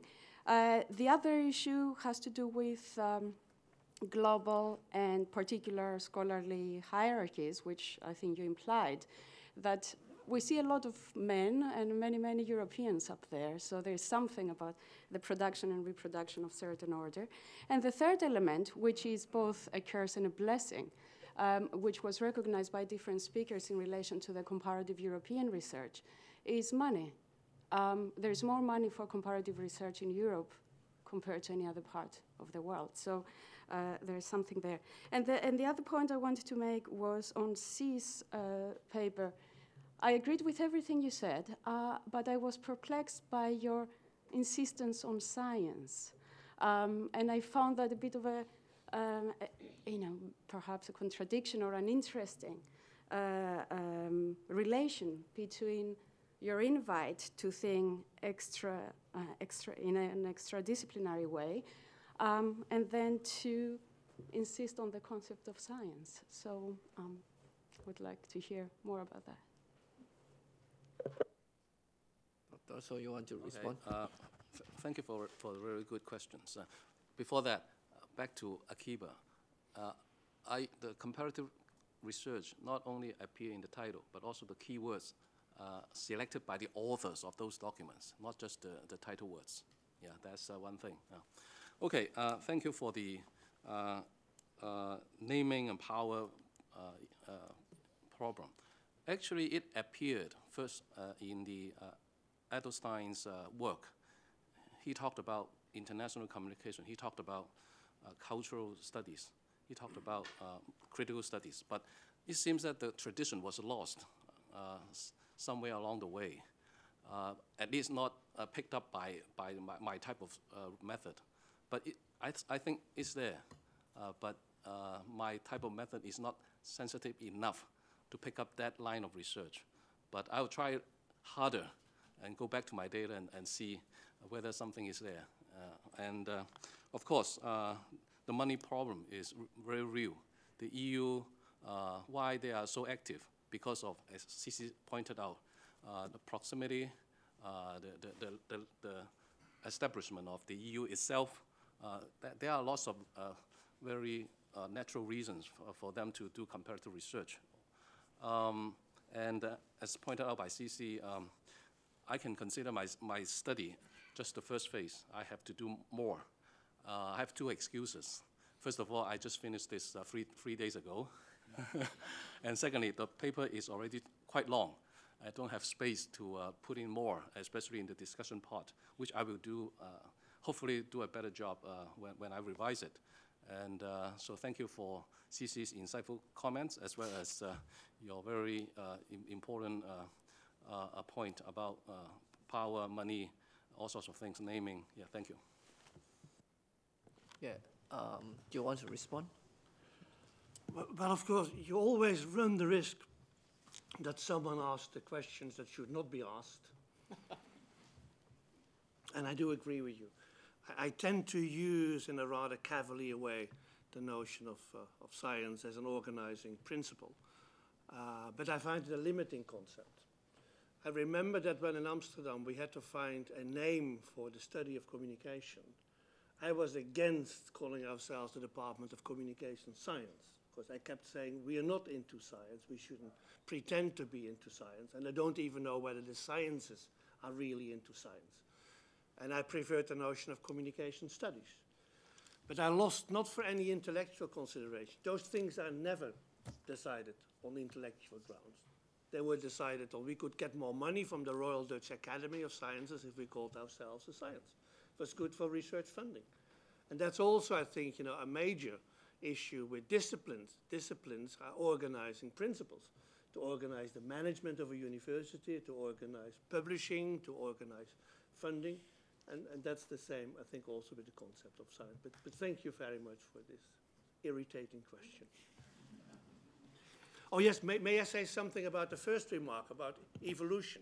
Because you said maybe we should look more into the evolution of media systems rather than... Just for you to kind of expand a little bit your idea. Yeah, but yes, but I find it a problem if we separate whatever we call media systems, from human beings, because unfortunately as it may be, but media systems are still largely dependent upon human beings. And I say unfortunately because I've often thought, that maybe some of the primates, that chimpanzees would do much better at the BBC than human beings. But it's in a larger context, Now we focus so much on media. And some of us tend to forget, the core of media, of course, is just the whole problematic of human communication. Where does it come from? Where does it originate? What are the basic... And I find it very interesting that if you look at it from a Darwinist point of view, from an evolutionary point of view, you see that human communication is based on a cooperative infrastructure. Whether you believe it or not, we are the most cooperative species in the universe. I find that very interesting. We discovered communication as a means to cooperate and coordinate. Now, if I look today at media systems, which we use for human communication, I see very little cooperation. I see an enormous competition. I see that almost anything the media do is based on the competitive spirit. Now, I think Charles Darwin would say, okay, if you want to extinguish the human species, that's precisely what you should do. Ingrid has a question. Yeah. Well, question. I think we all have a lot of questions after these talks. And I really don't know where to start. And one of my, reasons to come here is to really, talk frankly where our discipline is. And, we talk about mass communication, we talk about media systems, we talk about the state as if there's one thing and one homogeneous state. And I think my concern is really that we lose the big questions by being so narrow, because as we know, social media today, smartphones, are not just transforming the West, the nation states, they are transforming failed states. Look at what ISIS is doing, and look at these forms of new power, look at these new forms of communication, which I think are the big questions we really need to ask. How are the transformations going on globally, and how do we find new, I hate the word honestly, units of analysis in these new, trans-border, extra, to use C's term, extra-disciplinary, ex-state, ex-national sorts of communication flows. And honestly, I haven't seen a journal article, I haven't seen any of the authors listed here providing answers. And I think to come here to a conference where we have the unique opportunity to discuss and also discuss with the audience behind me, or the young people who I'm sure are all on Facebook when we talk here. So we want to talk about this together, and I think a way to start is really also, of course, point with a finger at us and myself included. I feel we haven't done enough to really carefully think about globalized communication. I know there are lots of people who critique the word global communication. Well, I use it in a very broad way, and I think I use it in like it's a working term. But we need to see these the global connectedness and what it does. And in my book, The Global Public Sphere, which I use that term deliberately, I've tried to develop a model for reflective interdependence. And I'm not using this term here to promote my book, absolutely not. But I think we need to come up with new frameworks, communication or theories or theoretical approaches to understand these forms of interdependencies. And that's what I try to do in that book, and I think for me that's a way forward, and then be open and go beyond states and beyond nation states, which is, I mean, what we include, as I said earlier. And I think we need to create these forms of theories, and then we have a methodology to understand what sort of research needs to be done. So that's not a question, that's more like a comment. Jay? Okay, to follow up on Ingrid's, tomorrow I will want to propose, okay, to use movement or events as a way as a unit of analysis, but I won't talk about it now. But I learned so many new things, okay, and because earlier this week in my class for our PhD and MPhil student, we had a little discussion about why people still need to write books, okay. It's only a journal article that counts, so I want to thank Clement very much for providing another scientific evidence that people are still reading books. And not only so, the good book writers get more citations, most of the citations from the good books. And another new thing I learned is I've been teaching a class called comparing media systems for 8 years. And we used the H&M book, okay, for all throughout the 8 years, and now I know, I probably need a better book now. Actually, several people took that class are in this room, and they refer to it as the H&M book, not the H&M store. And so I want to thank Colin for that. And another book I also used in that class is the Bloomer book, which is called Comparatively Speaking. And I think probably Bill wrote a chapter in that book, right? And it came out from an ICA conference in San Francisco in 1986. And the theme of that year's ICA conference was comparatively speaking. So in the 80s, it used to be a thematic work that used to organize an entire annual conference of ICA. And I really think we need to, especially with the C Center, also emphasizing comparative research is a theme that has been forgotten or marginalized for too long. In that book, in addition to Bill's chapter, I assign another chapter to, and this will have something to do with what Sis, talk about dealing with the mess, and also what is silly question. Actually, the chapter I describe the most with students is the chapter by James Benninger, the late James Benninger, talking about how we should not compare.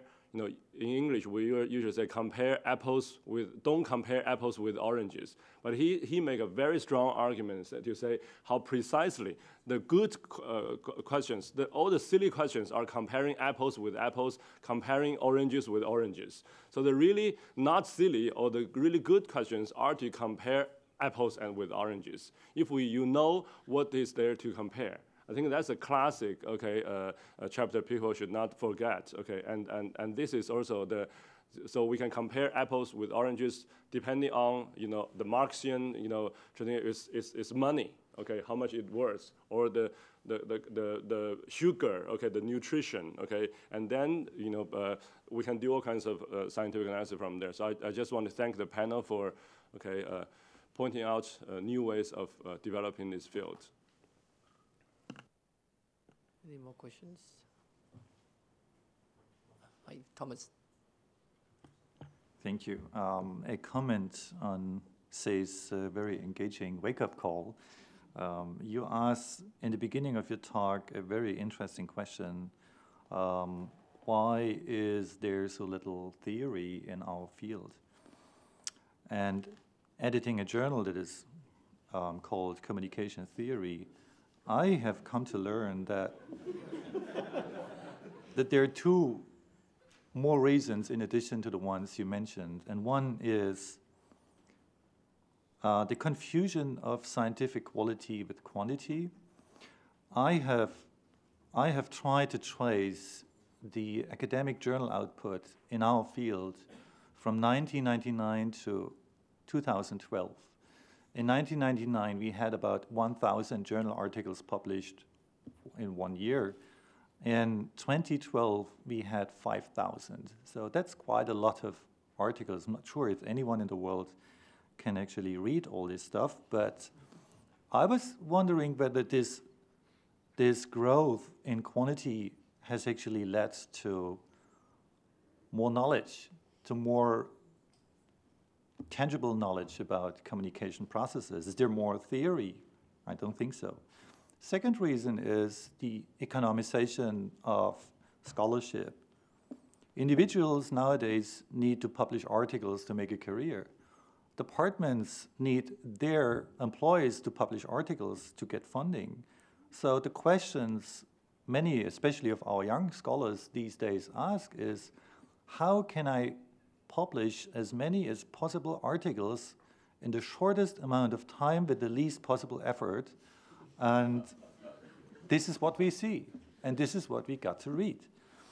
And so I think there are political economic constraints in the scholarship in our field, and the field is us, that is actually inflicting on the state of theorizing, which I think is, from my point of view, looking at the articles and submissions that I get, it's very painful to see that there's so little theoretical advance in our field when the field is growing and there are more people around. So this is why I think the strategic publishing is a serious issue in our field that we as a community need to deal with in some way. I don't have answers, maybe you have, so I would be very happy to hear answers to these dilemmas. Thank you.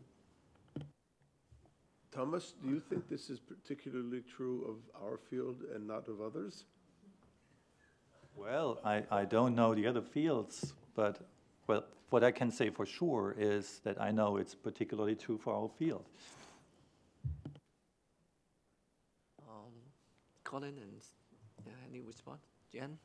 Yeah, if I may add a few more things from experience. Journal I'm the editor of, has been accepted for SSCI 4 or 5 years ago, and since the number of submissions has quadrupled. And yeah, you are trying to handle those kind of amounts, and as a result, of course, you need to find people who are willing to peer review these things, and the number of people who are willing to review that increase in numbers is going down. So on the one hand, you have an increase in quantity with regard to input, and at the same time a decrease in quality at the end station.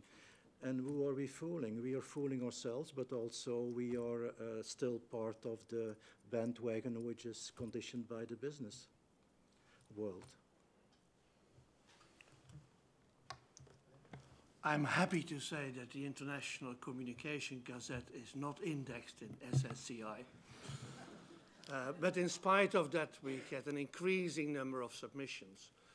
And I once proposed to my co-editors, but they don't seem to think it's a good idea, and to the publisher, which is Sage, that we would publish a number of special issues called silly questions, so that we demonstrate to the world what a rubbish we get. It's amazing, you know. But another thing, talking about economics, is that we are often told by Sage, our publisher, that we reject too many articles. They calculate the rejection rate, and they say, you reject too many. So what can we do? If we accept more, we get more rubbish in the journal. It's difficult enough, you know, to maintain a certain level of quality and a certain level of reflection. But yes, it's a problem. There's probably...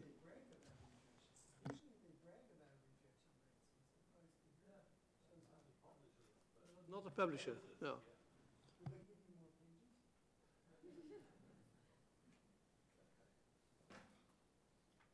Saskia? Also more a little bit of a comment. I'm not I wouldn't see myself as a comparative communication researcher, so I'm here to learn from all of you guys. So thank you very much for your papers. When I when I listen to the papers and also to some of the previous research which I had the luck to read, and for me personally, there is still the what and the why question. So again, the what question, I think Ingrid and others have addressed that. It's still very puzzling to me because I think we are kind of stuck in a type of orthodoxy, how we are stuck in our own language if we are still like talking about the system. We are talking about nationality, the state, in very, very abstract categories, but that at the same time then confirm our own kind of understandings of how the world works, like gender. Culture, I saw a couple of times up there. Now I'm biased towards culture because I teach that stuff.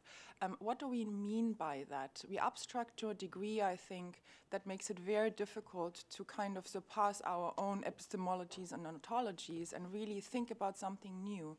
The why question leads me to the why question. Why are we doing comparative research?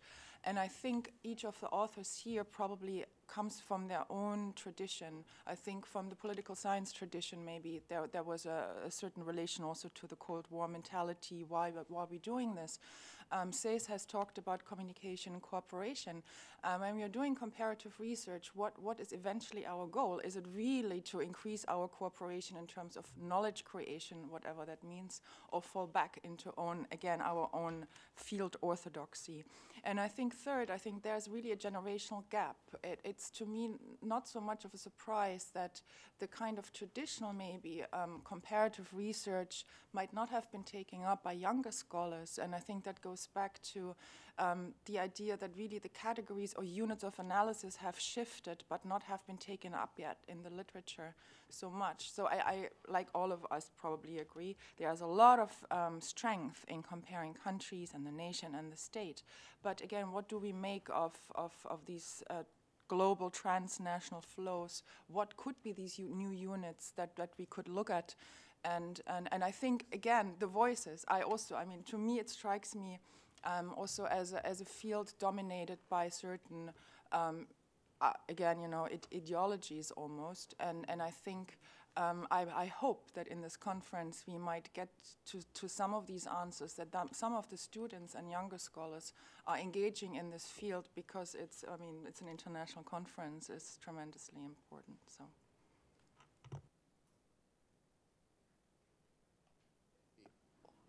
Question. There's a microphone. Yeah, you can pick it up. Yeah. Yes. Okay. It's a very difficult position because I'm talking from the back of the room, which seems to be the least experience of all the voices. So, but I was thinking of one thing while I was hearing all the questions and comments, and it came back to me about how we are trained as a possible future scholar in communication. I've had the opportunity to go to school in the US, in Europe, and now in Asia, and it seems that everywhere there's a lack of training in this comparative approach. I've never been exposed academically to comparative research, and everywhere I've been, there's a dominance of US-based approaches to everything we do. And everywhere I go, both in Europe and in Asia now, I've been constantly asked to think about communication in the US and cases in the US. And I don't seem to find these comparative within across continents and within continents. Here in Asia, I was expecting a lot more exposure to ideas or at least knowledge based in Asia, but all I get is theories and cases based in the US. So it made me think on what's the best way to do it, because I've seen that in undergrad and now in postgraduate level, that I am not exposed to a really global approach to communication. It's a very country specific. What is it? Very. Excuse me, hidden microphone. Thank you for allowing me to give a plug. for 2 special issues of the American Behavioral Scientist on social networks in East and Southeast Asia, very much based on thick Asian data, because who wants to talk concepts all the time without reference? Oh, some people here do. And it'll come out in the American Behavioral Scientist about June or July this year. And you should read it and buy it and cherish it. Thank you. Vincent Chua at National University of Singapore Sociology, and I are the editors. Okay, thank you. Thank you. We still have a few minutes left. How about do you have any response from the panelists to the audience or to CC's discussion? Yeah, go. Well, in fact, I have a specific question, not the big questions and comments that other scholars have given. A specific question to Colin, actually. You have discussed Holland Mancini and found it, to point out the problems of the analysis and then come up with an alternative approach. Now, my specific question is this, because Holland Mancini, I think one of the reasons why they have become, that book has become so big and so useful, so to speak, is that in the end they come up with a neat typology. How complex things are, 4 dimensions or whatever, and they end with 3 types. Your alternative does not seem to be, and I'm not meaning this as a criticism, it's just that it's a different approach, right? And that does not seem to easily, your alternative approach does not seem to be, it's like something that can, when I can pick it up and then easily pick and form some typologies. So my specific question is actually, the fundamental question here is both conceptual and methodological, is what do you think about typology in comparative research? Is that useful at all, or are there any fundamental limitations of thinking in terms of typology?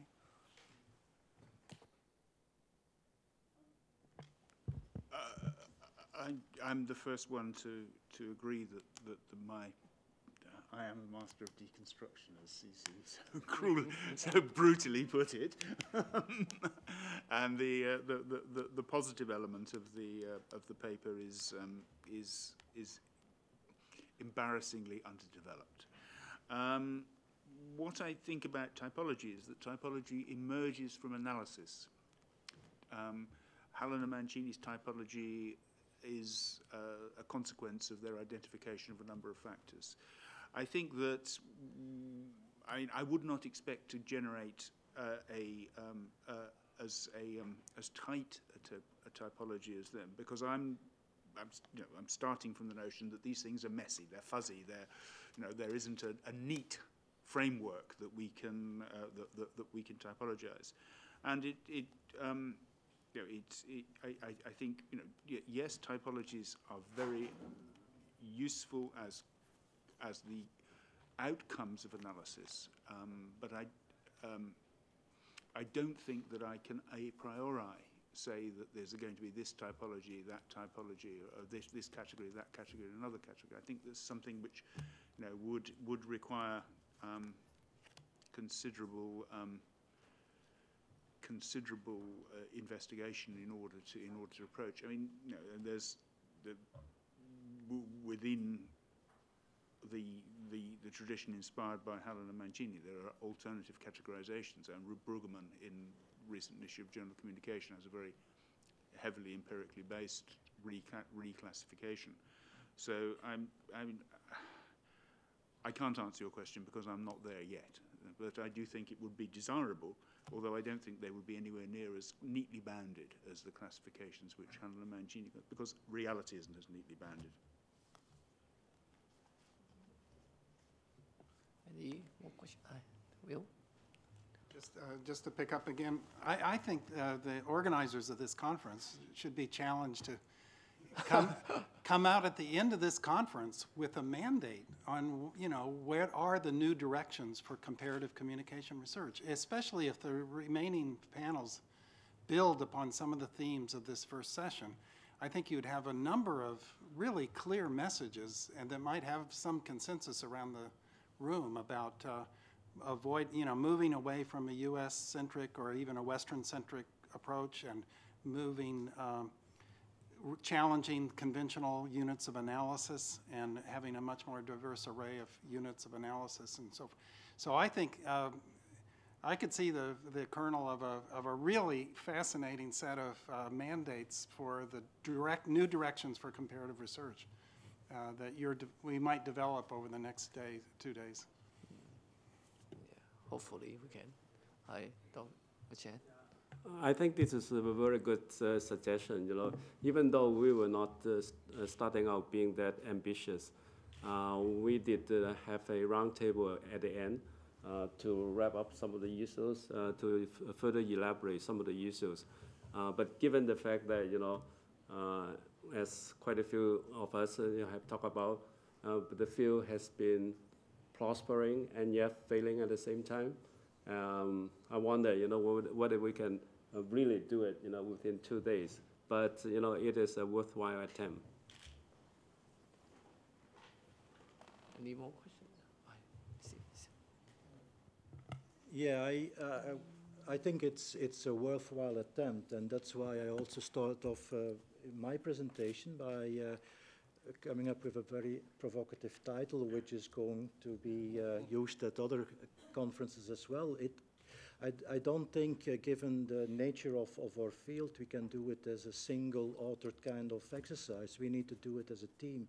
We need to bring in capacity, which we personally don't have, and the outcome of that could well become something worth looking at. I would also like to remind us, in my presentation, I gave that overview of 3 different time periods. During the late 80s and 90s, there was much more talk about indigenous models of communication. There was more exploration of the alternatives to the US or Anglo-Saxon-based way of looking at communication research. We may have to go back to those days that we can explore and further develop the richness of this. And I would lastly, if we are looking for texts and books, remind ourselves that there are some texts available. One is edited by Georgette Wang, who is with us, and the other one is just recently released, edited by C.C. Lee on internationalizing international communication. It's probably not the last, it's probably the last contribution, it's not the last answer to the question. Any more questions on you? So I have a follow-up question for Professor Sparks regarding the typology of these kind of comparative media systems from the political economy perspective. So I'm just curious, what's your thoughts on the advertising, kind of different cultural institution?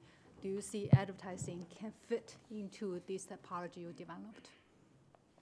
Well, clearly, advertising is one of the key. If I was developing this empirically, advertising revenue would be one of the key empirical indicators of integration into the economic system. Another would be subsidy, another would be subscription, and so on. So I think that one would incorporate that fairly clearly within integration into the economic system. I think one would have to operationalize what I mean by each of these, and that would be one of the categories that I would use to operationalize. Percentage of media revenue coming from advertising, for example. Mm-hmm. But the advertisements as a kind of cultural form, do you see it's kind of different from how news are developed? I think my typology is my typology.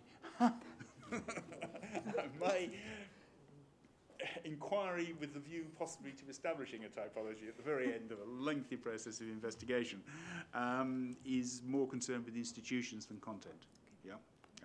So I wouldn't be breaking down the content of a TV program into advertising and editorial content. I would be more concerned with the institution and its relationship to the system. Thank you.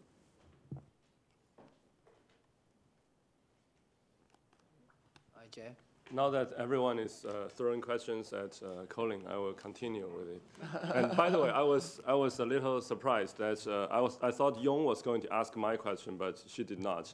I want to ask a historical question, okay? Because just now, I think the way you you know, definitely you're moving beyond, okay, the thing that we got stuck, okay, with Helen and Mancini precisely because countries or nation states are not very easy to move around, like you have shown. You know, the broadcasting and the press are different systems, and if another way to slide through this is because a country has different history.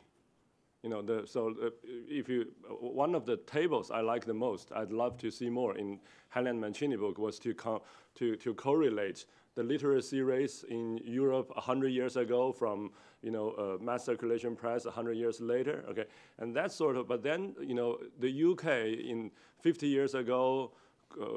Maybe more similar to, I'm making this up, okay, to Norway, but, you know, 50 years later, maybe more similar to the US, okay, so if we add time to, I like your typology, okay, but it still can be, you know, more dynamic, okay, that is right. So the press system, or if, especially now we talk about the new members of this ecology, okay, internet, okay, mobile phone, the online, you know, alternative, independent, you know, I see your interest about the independent, alternative media, okay, and then they can, we can make it, so you need a dynamic animation, okay, of the typology, okay, to see how, you know, the things, and I would say, you know, advertising or PR, okay, industry will be a very important species, okay, in this typology, and how they move around. We know the PR industry in some countries are, you know, even though they're under the same PR empire corporation, but, okay, in certain countries they work more closely with the government. The other country they work more far away from the government. So I think that there's the political economy typology can be even, you know, more ambitious, okay, to allow more species to move around historically. That's a very nice thought, and I don't have the programming skills to produce such a graphic. But raising the question of history raises one of my big worries about this, which is, you know, the famous phrase about the owl of Minerva. Yeah, it's Hegel in his philosophy of right. He says the owl of Minerva, the bird of knowledge, flies at twilight. Yeah, just when everything's getting dark, you understand what it's all about. And my worry about this is that actually, you know, some of my nice, neat categories like broadcasting, as Bill points out, are in a state of decomposition. The press is in a state of collapse. That, you know, maybe this, even my attempt to say, well, it's messier than Helena Mancini, I'm not being messy enough. That things are getting messier and messier and messier all the time, and that maybe, you know, I mean, the borderline between the press and public relations, for example, has always been, but with the development of native advertising, it's, you know, almost obscured. You know, you go on the New York Times website, you'll find something, you know, a department of native advertising, which will show you how to produce your advertorial copy so that it looks like New York Times copy. Do the same for the Washington Post. I'm sure you can do the same for the London Times. That, you know, that this nice, neat set of categories seems to me to be getting less and less viable every day. So maybe all I'm doing is saying, well, you know, good night and goodbye. I think a very quick empirical observation, just for one second. The first generation of real comparative research was Cold War. It was modernization. It came from the US. It was Almond and Verba and all that kind of stuff.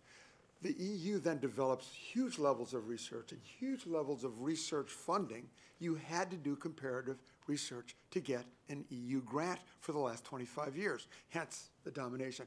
Now maybe something else is needed and something else is happening. Maybe it's more of a global level of communications. Maybe it's got to do more with complexity and things that you're talking about. But I think that something new, as you say, has to develop, and maybe it will be, hopefully. Yeah, John. Okay. Maria? Yes, just to follow up and linking back to the call about where we're taking that. I still think that, perhaps we're thinking about typologies within a very specific framework. And I'm thinking through all the different kinds of critiques that maybe we learn from the limitations of previous frameworks to think about typologies in different ways. So while Colin is talking, I'm thinking, why couldn't we have different kind of typologies which are more globally oriented?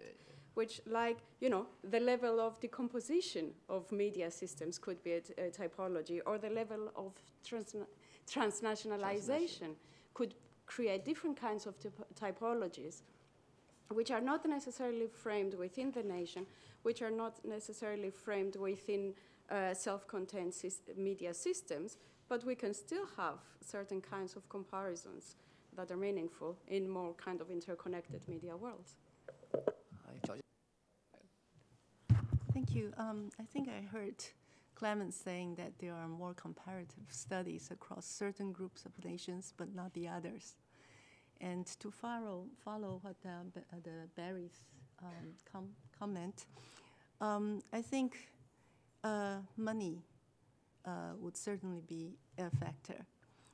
But as much as we want to talk about research at a global and transnational level, I'm afraid we still have to be reminded that within the international academic community, there is the center versus the periphery structure there somehow.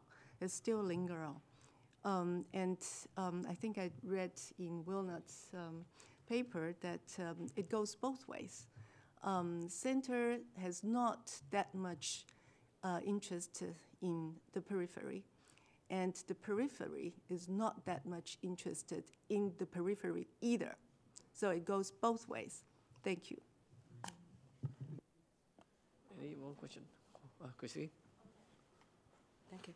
Yeah, I just want to add one more point that actually I've been doing content analysis of crisis communication comparing mainland China, Hong Kong, and Taiwan. And actually, I think Professor Colin Sparks' diagram shed great light, if to my study. Since if we take, but these three regions basically within Chinese culture, okay? So if, since I think these two diagrams basically can map out, the differences between to what extent and how the crisis communication practices are similar and different between Hong Kong, mainland China, and Taiwan. So I just want to add, one more point reflecting the diagram. And actually, I think that diagram, if I echo Jack's comments, if we add like a time or history into the diagram, basically we still can add the dynamics elements of dynamics into the diagram. If we take into account the time. Okay, that's my point. Thank you. Any more questions? Should I call an end to this section? It's around lunchtime. So let's finally give a big hand to the panelists.